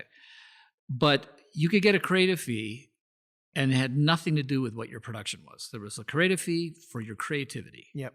And then there was production costs. Yeah, exactly. So studio, musicians, copying, whatever else you needed, arrangers, conductors. But the creative fee was for, and I took this very seriously. Yeah, it's the price for. It's like, extracting this is my from your idea. Brain. Yeah. And so I used to say, yeah, if my creative fee is $10,000, and I tell you that this commercial should be sound design only and no music, I get $10,000 for a creative fee on that concept. Yeah, we I really never did that, but I used to pretend like I could. No, but there's a perfect case study of this in the world of film, which is Alan Silvestri's score to Castaway, where here you have a movie that has it has 14 minutes of score that is entirely within the last 20 minutes of the movie. Okay. It's all sound design up to that point. Tom Hanks stranded on an island. And did Alan say he wanted that? That was his idea. I mean, well, actually, the way he phrased it in an interview I remember reading 20 years ago was he said every time he tried to put music in the movie, it felt like it was becoming a movie, and it felt so real and in a way that was so right that it just was breaking the experience as it was clearly designed. And I remember thinking, if his fee was $1 million, he earned that $1 million by choosing 14 minutes of music. Absolutely. Because it makes the movie. When that first cue comes in, it's a solo oboe. Spoiler, he gets off the island. You've had enough time. What? Wilson? I know, exactly. If only he'd watched 5 more minutes. So he's off the island, and the first time you see a cue is when he looks back at the island and he sees it. Because he wakes up on the island after the plane crash. So he never really sees it from afar. He only sees it from the perspective of being on the island itself. So the first time he's able to look back and see it in its entirety is the first time cue comes in. Yeah, and that's genius. It's unbelievable. To me, it's one of the greatest of all time. And the idea that he should be paid less because it was, quote, less work, as if the process of getting to that conclusion is somehow less work, is crazy to me. So I absolutely love. I've always had a little bit of a struggle with the dollar per minute approach because it incentivizes overscoring the game. Do you want to know something? I have never done dollar per minute. Well, I think being in the audio director position must even when I was freelance help with that. Well, that's amazing. I was against it because I came from a place where you got creative fees to have ideas. So I would not, anybody who ever asked me at the early days, what's your dollar per minute thing? I was just like, that's silly. I'm not ever going to do that. That's for me. The bad. problem is also on the other side of it, because let's say you look now from at a production standpoint, I might say, well, I'm going to do 10 minutes of music here with this size orchestra. It's going to cost this much per minute, of course, to produce, but that's not the creative. The other challenge, I think, of the strict dollar per minute approach. And look, I've had to do it. I do it on almost every game because it's just a fact of life. But we always have a conveation about it. I will never make you do that if we ever work together. Well, good to know for the future. Here's my card, sir. The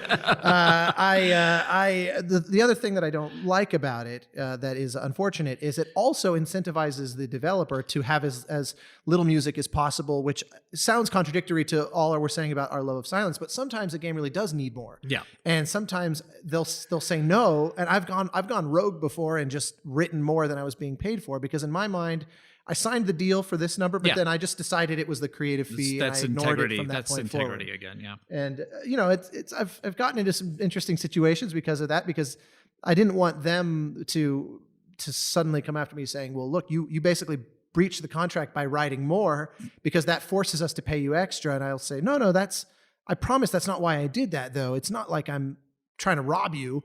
The game just needs more. And so now I try to always put language in there that says, at minimum, it'll say, plus or minus 10% or something to try to give us that latitude to just be creative and let it be what it needs to be. So certainly I've always known the power of silence. I know the power of rubato. I know the power of live performance. These are all things that I'm like, if I'm going to do game audio, I'm going to bring all of that stuff in. And I just remember, if the model was level music on Nintendo games, which is always is playing, it's music wall to wall, and primarily because there's almost nothing else. The sound effects were so dinky. Sure, of course, that, it was better just to have music. Yeah, the audio experience was 99% music. But that's when I finally heard Mist. I'm like, oh my gosh, this is just water lapping and wind blowing. And then I go into this cool room and it's sort of ambient music and not really thematic. And then there's a theme over here. And I'm like, okay, that's a cinematic approach. And that's what I want to do. So from that point on, it's like, if I can be in charge of that. And luckily I was early enough on it that I didn't get a lot of people saying, okay, we want to hire you. And this is the kind of game we're making. And we have a bunch of exploratory stuff. So we need 20 minutes of walking around music, and we have battles. So we need 30 minutes of battle music. And, we need 10 minutes of scary music. And well, they were probably looking to you to even figure that stuff out. So, I just never had that as an assignment from anybody. And I know that is some of what ends up happening sometimes. It is, yeah. And I'm just like, look, obviously, I'm sure you're a fan of John Williams too. But very much. So the thing I would tell people about is Jaws. Yeah. And Jaws, of course, everyone knows Jaws. Everyone knows So, okay, this is the shark theme. Mm-hmm. Okay. At the climax of the movie, when Roy Scheider is throwing chum off the back of the boat. Yep. It's just sound design. Right. And then in the middle of him doing it, suddenly, first time you actually see the shark full out of the water, jaws open. And then it goes back under, no music. Yep. And then as he, gets freaked out and goes into the cabin there, then you start hearing music come in. But like up to that point, John was smart. He's like, you're not going to see the shark, Yep. but I'm going to play shark music. Exactly. So you're from the perspective of the shark hearing this music and you get freaked out. That's why if a computer programmer was in making Jaws, there would be shark music for the shark. Right. And there would have been shark music when the shark comes out of the water. Yeah. Because it's what the program says. Right, exactly. And it's like, no, the reason it was genius because there was no shark music at that very specific moment. Yep. So you have to go against people's expectations. You have to have the freedom to do silence, to do poignant when it's battle, to do, something goofy when it's serious. I mean, you have to have the freedom to do something that's artistically right rather than the expected. And wall-to-wall music means that the music is constantly in your head. It becomes wallpaper. And then a solo oboe or a solo flute has no impact at all because you've just been hearing full orchestra for the last 20 minutes. Yep. And you have ear fatigue, you have music fatigue. It doesn't work.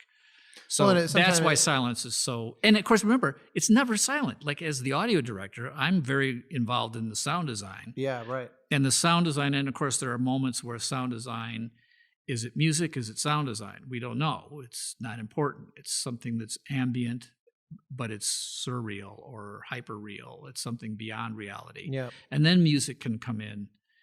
Anyway, it's just so much fun to play with, but it's like those are my visions. That's the way I want to do it. And as audio director, I get to do that. So I had to start my own company to get back to doing that again. Well, I think that's one of those where, since most composers are not the audio director, it's incumbent on them to align closely with the other folks that they're sharing that audio landscape with, what sound designers, obviously the audio director, mixers, whoever is going to be creating that, so that it becomes one audio experience. It's not just a bunch of people independently and kind of obliviously throwing things over the fence and somebody else just picking up the pieces and saying, well, I guess, this cue is pretty nice. This one, maybe we can re-edit it to fit. It's like, if that's all conceived of that way, the way you're describing, you can actually create something very meaningful. And for me, audio director is the vision holder, and it's also the guy who gets the blame, but not necessarily the credit. I've had tons of amazing collaborative people that I've worked with, over the years that have contributed beautifully, wonderful, all sorts of stuff. But I'm the sort of final arbiter as to what actually goes in and how it goes in and how it is. So like if somebody says, oh, I really love the audio on that, it's like, oh, thanks a lot. On behalf of the team, this was an amazing team that did this. But if they go, boy, I really hated that mix and that thing, I'm like, yeah, well, you could blame me for that. Yep. So I'm it's willing like a to film take the director blame. in that sense. Yes, It's exactly. like, if you love how it looks, thank the DP. If you hate how it looks, the director accepts your feedback. Well, so all right, then we one of our topics that before we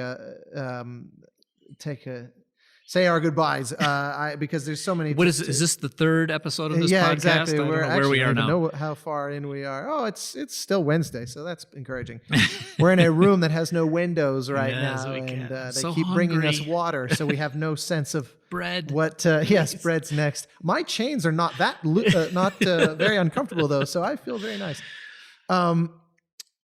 You said you have had many great collaborators, and obviously we can't avoid the subject of one particular collaborator who Stephen Colbert once asked, how does it feel to be the best ever at something?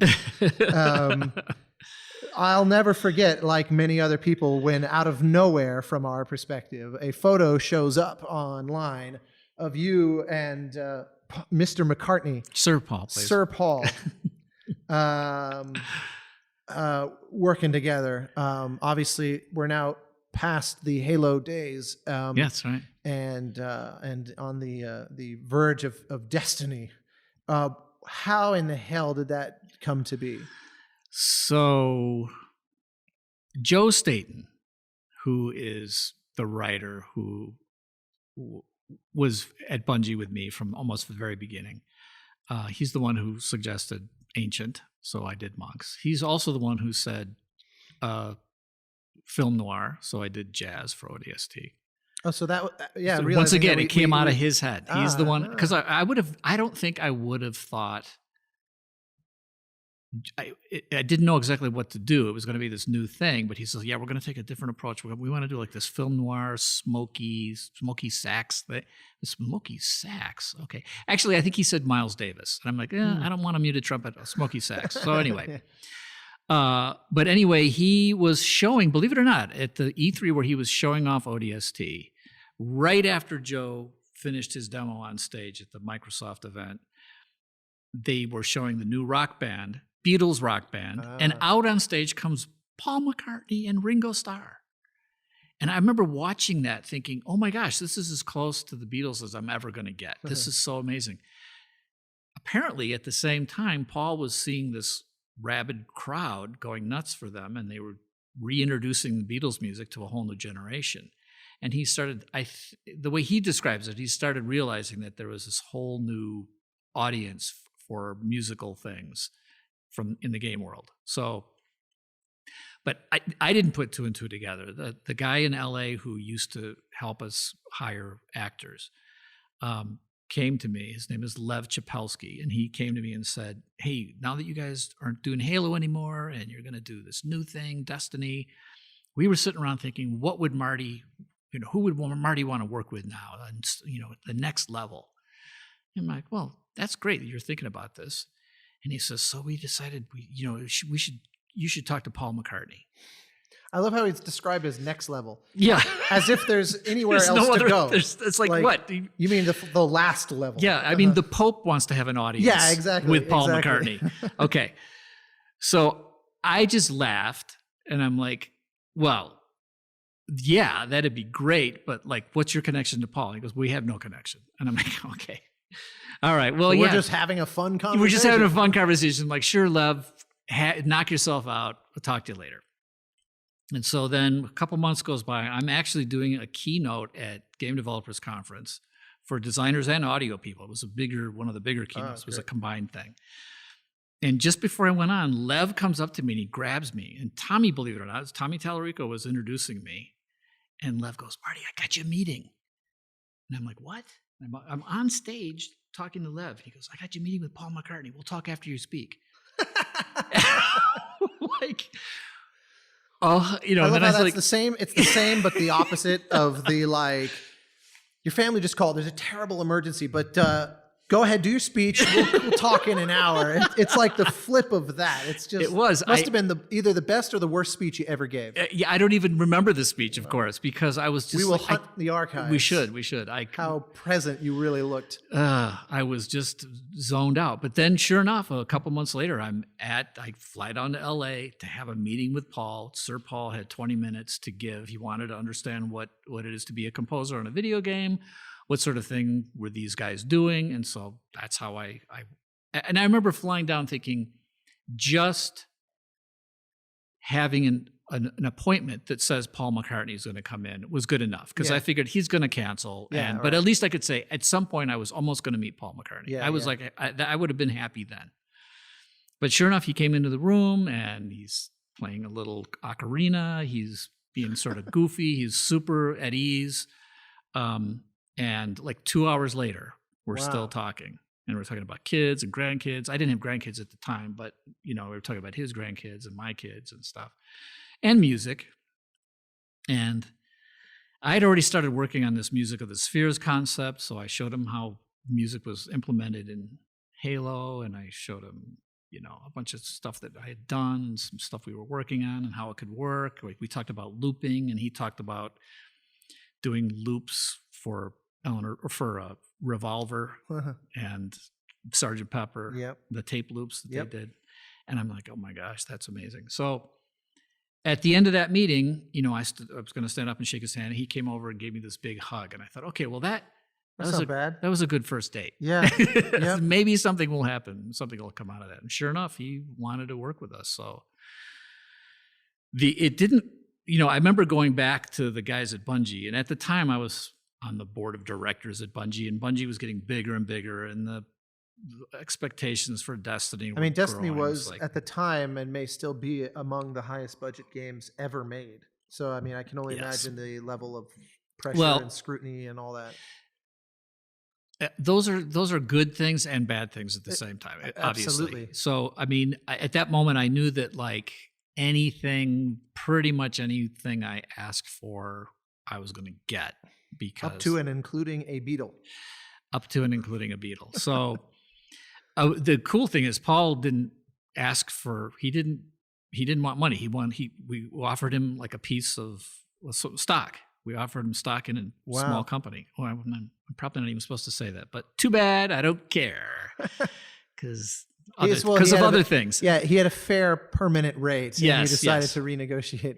So, but he wanted to work on it. He saw it as a new opportunity, and I, of course, was like, "This is unbelievable." I'd worked with some really great actors, and Steve Vai as a guitar player was amazing to work with. And some, great musicians throughout the years. But the idea of Paul McCartney was just like, that's unattainable. That would never happen. Yeah. But it was interesting because what I said to the board was, well, there's two things that have to happen. I have to get to a point where I know Paul really trusts me. And then number two, I get to a point where I think what we're doing together is better than what would have happened alone. Yeah. And they looked at me, the biz guys, and just said, well, how long is that going to take? I'm like, wow, that's 71 days. Yeah, that's not the point. Like, I'll know it when I get there. Yeah. And I know you have to trust me to get there. But like, if that doesn't happen, it's no good anyway. So yeah, we started trading stuff online. He would send me stuff and I would make something out of it, and me and the guys would make stuff out of Paul's stuff. And what was the nature of the stuff you were getting? We were getting, synth stuff, sample stuff, little pieces of music. I got something, I still have it. Someday I'm going to share it. It's called Loop Symphony. And it was, he says, yeah, Marty, I pulled my old Brunel tape recorder out of the attic that I last used on Sgt. Pepper. Imagine hearing that. I can't actually imagine it.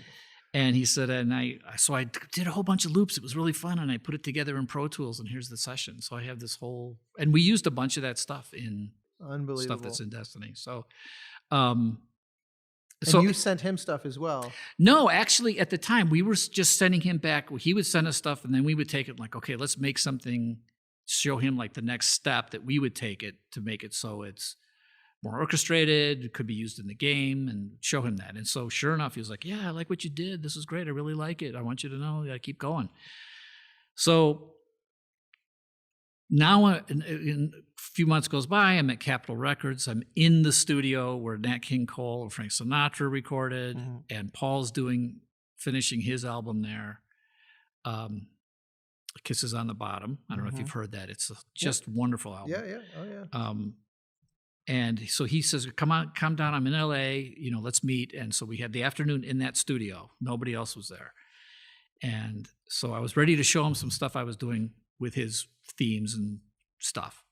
So I played him some stuff. I went to the piano, and I told him the title of the one movement was going to be called The Rose.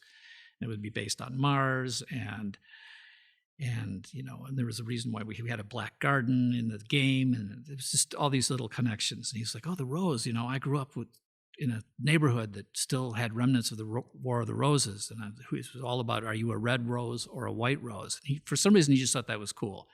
And then he told me the story of writing on a napkin Sgt. Pepper's Lonely Hearts Club Band and giving it to the guys, saying, here's my idea. And they're like, oh, yeah, that's cool. And he's like, he likes little off-the-wall kind of ideas, and the idea of doing a suite of music and having one of them called The Rose, he just sort of liked it. Anyway, he said, what about incorporating some of my stuff in that thing that you're doing?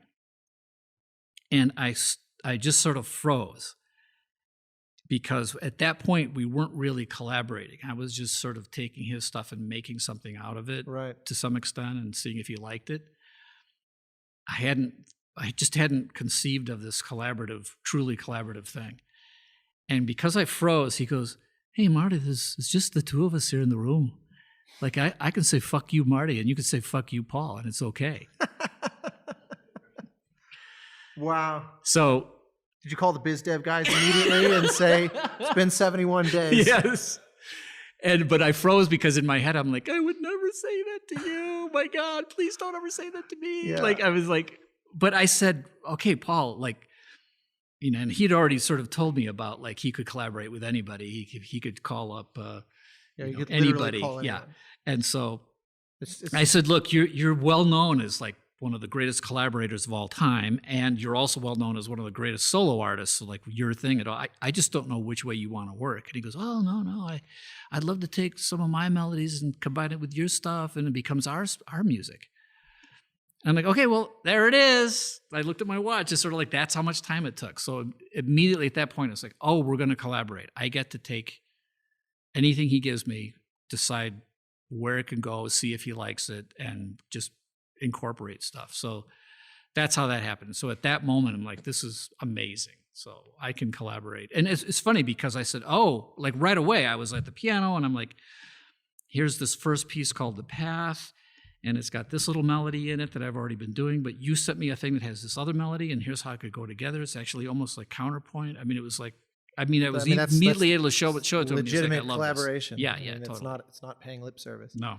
It reminds me of, I was recording at Abbey Road some few years I after recorded this. at Abbey Road too. Well, that was the story. that was the funny thing is because okay. I was talking with Mike and he goes, he was like, not to be that guy, but when I record at Abbey Road, I record with a Beatle, and sent me a photo of the two of you with him in fucking Studio One. And I was like, oh man, what an unbelievable. It reminds me, this is a total tangent, but a friend of mine is... well, you could edit this down to a 20-minute show.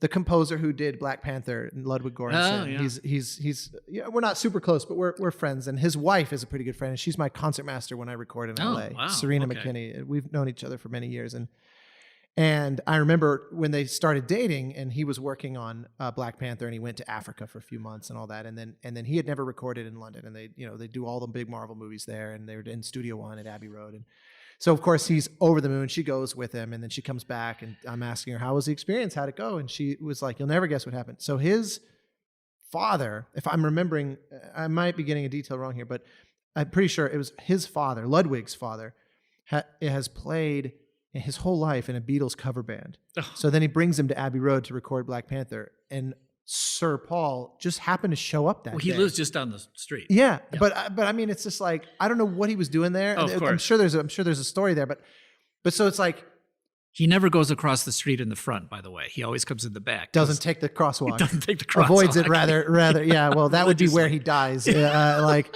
that would be the ultimate horrible exactly. headline. But yeah, he got to take this photo in the hallway. Like this lifelong Beatles cover band guy gets to take a photo with it. And it's just so it's like to even be around him for people is an unforgettable thing. And so to have, how long was the time span then from that? Fuck you, Marty. It's just the two of us. Where in Destiny's sort of development was that from there to ship, say? This was still probably early 2012, and Destiny finally shipped in fall of 2014. So did you have an on again, off again thing for a couple of years? I worked with Paul over a 2-year period, 2011 and 2012. It was all Paul, and then at the end of 2012, December of that year, we were done with it. We actually recorded all the final stuff at Abbey Road. With the choir, with the orchestra, the boys' choir, Paul and his people. Well, we recorded some of Paul and his people in New York at Avatar Studios, which is the old rhythm. What do they call it? Oh, it was a famous old studio in New York. Anyway, I can't remember. I don't know the New York studios as well. Yeah. Anyway, so I had different meetings with Paul over the years. Capitol Records, someplace in Burbank, my neighborhood, New York. Are you in Burbank? Yeah. Okay. It was some rehearsal place he was doing the Grammys. So he says, I'm doing the Grammys. Come on down and we'll spend some time in the rehearsals. It's funny to me to think that I was at my computer probably checking Facebook and somewhere around the corner it was the two of you. I don't know if that makes me happy or if it hurts me, but it's nice. A full probably 6 months or so before we did the session. The final sessions were over a 5-day period in November of 2012. Paul wanted me to come meet with him and go over some stuff. That's where that picture came from. So that was actually the penthouse studio up at Abbey Road. So it's a smaller studio. It's more intimate. And I can only just picture the faces. I just assume it was in Studio One. Yeah. So, then later on, in November, the faces of me and Mike and Paul were down in Studio One. Oh, you mean the photo that you tweeted out? The tweeted photo. Oh, right. Yeah. Okay, got it. So, and there was a little keyboard there, and I'm playing stuff for him again. And once again, it was just the two of us, except for the videographer who was there for like an hour, and then he left. And by the way, fans, that video still exists. Good to know. Right, yeah. Anyway, that's like Steven Spielberg has home videos of every scoring session with John Williams, like all of them. I was in the room with the two of them once, and George Lucas was there name too. dropper. Holy mackerel! It's a USC thing. Okay, I can't take right. any credit for it. Yeah, you were at USC when they had all the nice facilities. I still had Quonset huts when I was there. Well, they literally, as I left, Lucas and Spielberg made an almost $200 million donation. I know. I remember that. That's all after my time, too. Was it really? Oh, okay. Yeah, I was there. I mean, it wasn't bad, but it got a substantial upgrade I've been right back. as I left. Yeah, I've been back. It is amazing. It's unreal, I would love to go there now and be a student again. Oh, anyway. Well, in any case, I remember I was watching Spielberg was shooting everything John Williams, every little comment, everything. It was like watching the biggest John Williams fan on the planet. And this was 10 years ago. And it's like after all their history, he still just revered him. You could see it. It wasn't like this was for the benefit of someone else. There was a small group of people around. And so it's, to me that those little gems, I would love. Wouldn't you kill just to have that? I want someday for him to put out an archive of all that. And likewise, I would love to see that tape of the two of you, because I can only, because once. I'm not saying it's on my computer. Well, good thing I already hacked it. So I just was clearly looking in the wrong folder. Well, what I was going to say, about that session, the fun thing, sort of getting back to your thing, is that was my first time at Abbey Road, and I was just over the moon. Because most of the Halo stuff had been done in Seattle, right? We started in Chicago, and then the vast majority, there was a couple orchestra sessions early on in Chicago, and then we did the rest of it in Seattle. So over the next 10-year period. So, right. But there I'm at Abbey Road, which is the pinnacle of my life, and Paul is there, and we're working together. And then at some point, it was sort of like lunchtime, and he goes, "Hey, we should go down to the commissary and get lunch." And he goes, "Have you had a tour of the studio yet?" And I'm like, "No. Would you like a tour?" Yes. My God. So he's walking me around, and we go to this Studio 2, of course, up the stairs, and he knocks on the door and pokes his head in, and he goes, "Hey, do you mind if I show my friend here the studio?" And I'm like, "Oh my gosh, he called me his friend." And there's some people in there, and they're like, "No, sure, come on." I mean, who's going to say no? I was going to say, right? They were like, "Actually, we're a little busy." So we walk into that studio, and then we go over to the glass, and we look down on the white studio, right? And we're looking down with the stairs. You can see the stairs going down from the control room. And he goes, "Yeah, that's right down there is where all the magic happened." And I'm like, "Yeah, Paul, how many documentaries do you think I've not seen? Like, of course this is where the magic happened." But I'm like, "Oh, yeah, that's really cool." Wow, there it is. But I mean, we went to the commissary, and then Giles Martin came out, who's George Martin's son, and we talked to him, and they were talking about, the Queen's Diamond Jubilee or something they were doing the show for. And then Nick, oh my gosh, the drummer for Pink Floyd, Nick. Oh, I can't remember. Okay, anyway, he came out, and he goes like, "Oh, they're tracking or something," or they were doing. I don't know what he was doing there. Like it just was amazing. It's just Abbey Road. It's just Abbey Road. It's like, "Oh, Nick, come on over. This, here's Marty. We're working together on a thing." And it's like, "Oh gosh, I was just it was off the charts for me." Unreal. Yeah. So it's all been downhill since. Let's not get into that. I mean, in fairness, there's no way anything could ever not be downhill after That's what I think. That's a culminating. Who wouldn't be honored to be downhill of that experience? I mean, that's just incredible. But I do want to end our wonderfully lengthy and indulgent chat, and thank you for giving so much time and so many great stories. But there's no one listening anymore, you realize. Yeah, no, it's true. It's true. We can say all manner of defamatory things because the listener tail off is at its zenith. So, but I want to, as someone who recently was spending a little time with Golem, obviously a completely different beast and totally different sort of chapter of your career and new, like you said, new kind of start your own company but the thing that especially intrigued me was the sort of prelude or prequel or however album idea, because that's the sort of thing I'm always interested in. How can I create sort of an incubator for a project?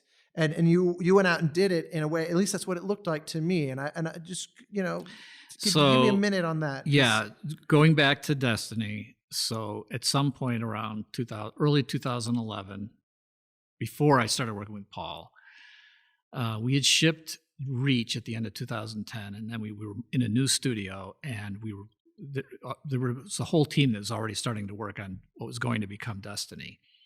But I came in, and it's sort of like I had to hit delete basically on all 10 years of Halo music. There was like right. I could, at least from a thematic standpoint or anything else, I could do anything I wanted to with the Halo music if we were making Halo games for Microsoft. Now we were making Destiny for ourselves. Mm-hmm. Activision was the publisher, but we owned Destiny. So it was just I remember telling the head of the studio at the time, I think he was actually the marketing lead at the time, I just said, look, there's no music we can just grab now and throw onto the, voice answering machine or something, and background. It's Halo's gone. I said, there's a whole library of music. It's just got to go away. I'm starting from scratch. And he's like, well, music really inspires the team, and we need more music. And I'm like, well, I need something to write for. I don't know what Destiny is yet. We don't have any marketing trailers that we're doing at this moment. And he said, well, what if you just wrote music for that's cool that could be used later? It's just sort of the music that would be like the prequel to the thing. And I'm like, wait, what? Just write music for its own sake. And so I said, well, let me think about that. So I came back the next day. I had sort of an epiphany. I'm going to do this thing called Music of the Spheres. I had planned it out, which is very unusual for me. I just usually respond emotionally to something I'm seeing or stories or whatever, and then trying to write to that.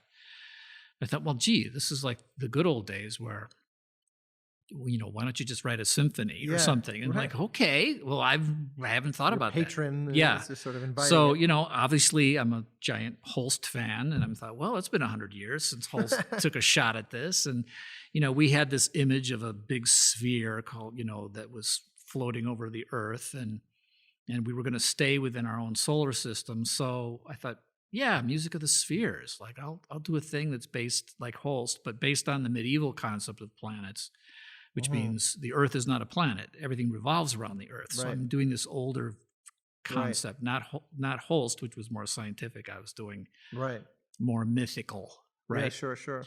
So, Jupiter is the king of the planets, and you don't go past Saturn because you only saw the planets that you could see with the naked eye. That's and humanity.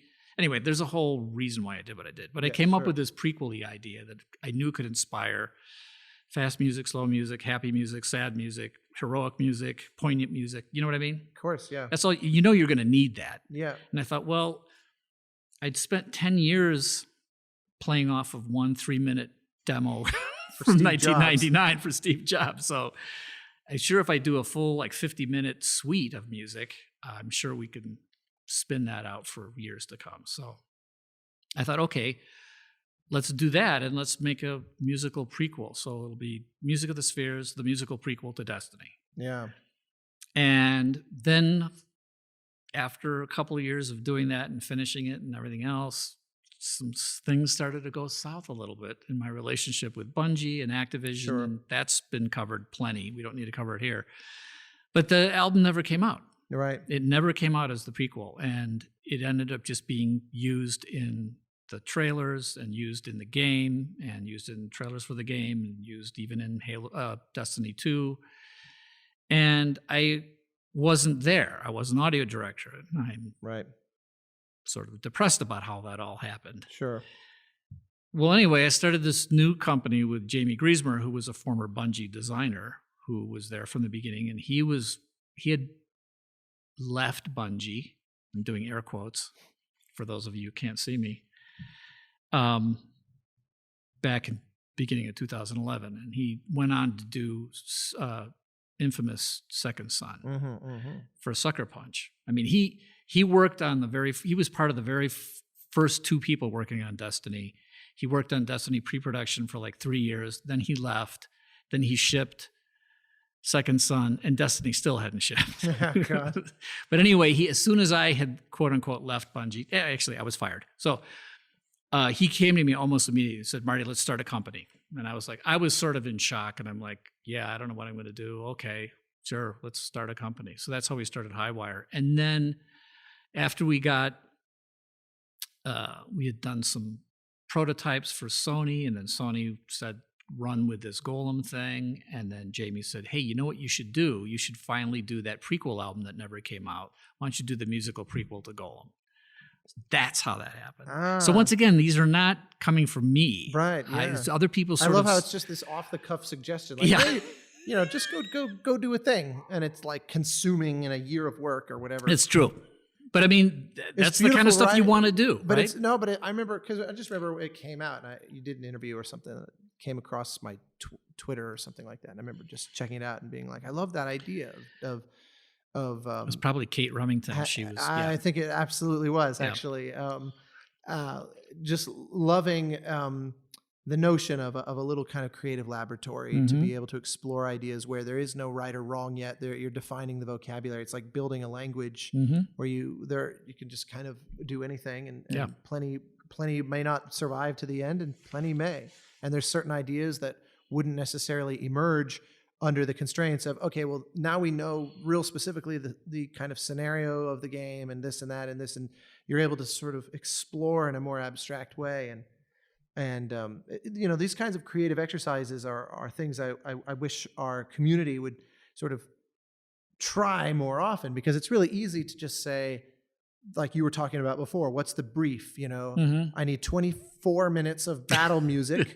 I need 26 stingers to get me in and out of, and it's just like, if your whole life is looking at a spreadsheet and sort of diagnosing from there, there's not a lot of room for exploration and creativity and failing at your ideas that then you can pick up off the ground and dust off and well, I think it's the reverence for real creativity that I think needs to come to the forefront, because otherwise you're doing the same thing over and again, or you're copying something that you know is successful, or you're doing the elevator pitch. It's like, this is Star Wars meets Raiders of the Lost Ark, but only in the Old West or whatever. I mean, it's just like who I just like that doesn't.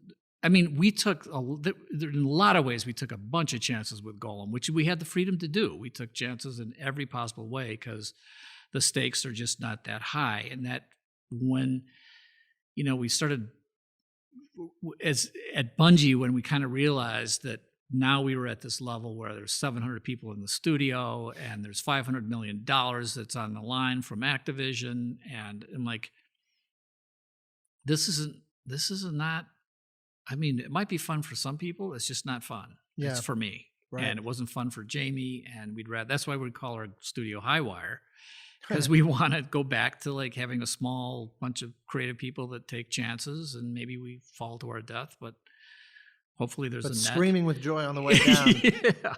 Well, I think it's awesome. And there's some real beautiful expressiveness. That was the thing that I love. That's the thing I've always loved about your writing is, people think of Halo kind of got a bad rap, actually, as being sort of the ultimate bro dude frat house kind of game. It was always like guys doing keg stands and playing Halo in college, circa 2001 and 2 or whatever. And And that was always funny to me because I've always taken, obviously, an interest in the music of things. So even if I wasn't playing the game, I would always seek out the score because I just was curious what was going on. And especially knew this is at that point, this was an industry I was keen to find a way into somehow. And so the thing that I always thought was funny is this thing that's so associated with that kind of subculture of gamers has actually quite expressive, like you said, rubato, and there's a lot of things that define your writing that really run counter to the stereotype of the game. Yeah. And Golem, I was right back in that. I remember, looking through the gameplay and having not listened to any music independent of it first. And it's like, and you look at the key art and all that, and it's easy to expect a certain kind of thing. And then there's long stretches with no music, and then it comes in, it's like these beautiful strings, and I was like, this is very Marty, and it's great. So I love it. And well, we're thanks. here Appreciate it. recording this in Las Vegas because of nomination for the DICE Award for Best Original Score. We're actually competing for the same award. I think I already know who's going to win, and I'm going to congratulate you before anybody else congratulates. You did. That was a beautiful, absolutely beautiful score. Well, you're very kind, but I happily yield, especially because there's a certain. Go ahead. As I said, there's a certain. To me, your body of work obviously is so attached to this legacy with Bungie that one can't help but be sort of chomping at the bit to say, okay, well, now that part of your career is over, where the hell does somebody go after the biggest games ever, the most successful, pervasive, iconic themes, working with fucking Paul McCartney? And so if see, Golem, I didn't say that. Yeah, it's well, you can say fuck. To me, it's where one goes, and with Golem. Being that answer, the first of many answers to that. To me, there's an automatic interest and excitement, and of course that also kind of puts a little bit of pressure on, like, well, what the hell am I going to do? But I love that the attitude was, none of that matters. We're just going to embrace. We're going to pretend as if I'm putting words in your mouth, but we're kind of pretending as though we never even did any of that. We're making games as if it was back in 1999 or 1996. That's the attraction. Yeah. And it feels it. It just it didn't feel encumbered by the success of the I shouldn't say success. It didn't feel encumbered by the shadows cast of the prior work of the people that made it. So appreciate that. My congratulations. Fingers crossed for you. Thank you. Well, same. Good luck to you too. And I was going to say before is that, like, this year especially, everybody says this sort of thing, but it really is an honor to be nominated, and it's an honor to be in the same group as I look at these other composers, including you, and I'm just like, wow, it's great for Golem to have that sort of honor as a nomination. I'm just thrilled with that. So well, it's deserved. I mean, one of the things that's great is that DICE, those awards are obviously that's peer that's peer chosen. Yeah. It's not like a big academy of people that just kind of say, well, I've heard of these games, so I'll vote for that. The way some others work, which everything has its strengths and its weaknesses, but in this case, DICE it's hashed out by a group of top folks in the business, and so to me, it's to your credit that Golem VR games in general are kind of occupying a smaller pool adjacent to the sort of ocean of games, and so it's hard to get noticed. I've worked on VR titles that just vanished in an instant because it's just hard to get attention there. So all the more reason that it's exciting that Golem was able to kind of poke its head out and get attention. And we probably will be announcing relatively soon the next title that we're working on. Oh, and great. The only thing I'm going to say about it, because it's sworn to secrecy, is that it's not going to be VR. It's going to be not VR. So new frontiers. Yeah, new frontiers, but not sort of back to not VR. Well. Not that there's anything wrong with VR, but I think we pushed the ball forward as far as we could, and now we're going to take a break from VR, and maybe somebody else will push it some more. And I really believe that VR is sort of truly this last batch of VR. Everything is first gen. I think everybody thought, oh, this is when it's going to come of age, and I think we still got another 4 to 5 years before it really becomes if it's going to be the next big thing. I still think it's got more time and probably another generation of tech. Well, Marty O'Donnell, I Yes. think it's safe to We're say. going to reach across and shake hands. My pleasure and honor. It's safe to say that you did not miss the boat on games. You just right by the skin of your teeth, made it in there. Sort of like a surfer. I kind of And- hit the wave. and- Yep, exactly. Yeah. We're in the last good waves of the day. This. I have no idea if this is going to get cut down, but this was awesome. I love being able to have this deep dive into all these different things. So few I people enjoyed have it. this diversity of background and crazy stories and wild adventures. So one last thing before we go. Yeah. Tell our listeners how they can find you. Twitter, Well, Instagram, whatever it's it is. really you use. easy. Go to highwiregames.com and you can be able to read everything that Highwire is doing. I'm obviously co-owner and audio director there. And my Twitter handle is Marty the Elder, I think. Yes, it's Marty the Elder. I can on confirm. Twitter, yeah. And that's the easiest way to get a hold of me. I mean, it's really easy to know what my email is too. So I'm not Marty going at to say it now. Marty. Yeah, that's. I thought so. Beautiful. Well, I look forward to a flood of new tweets coming your way. Yes. Okay. Great. Thank you, sir. Thank you.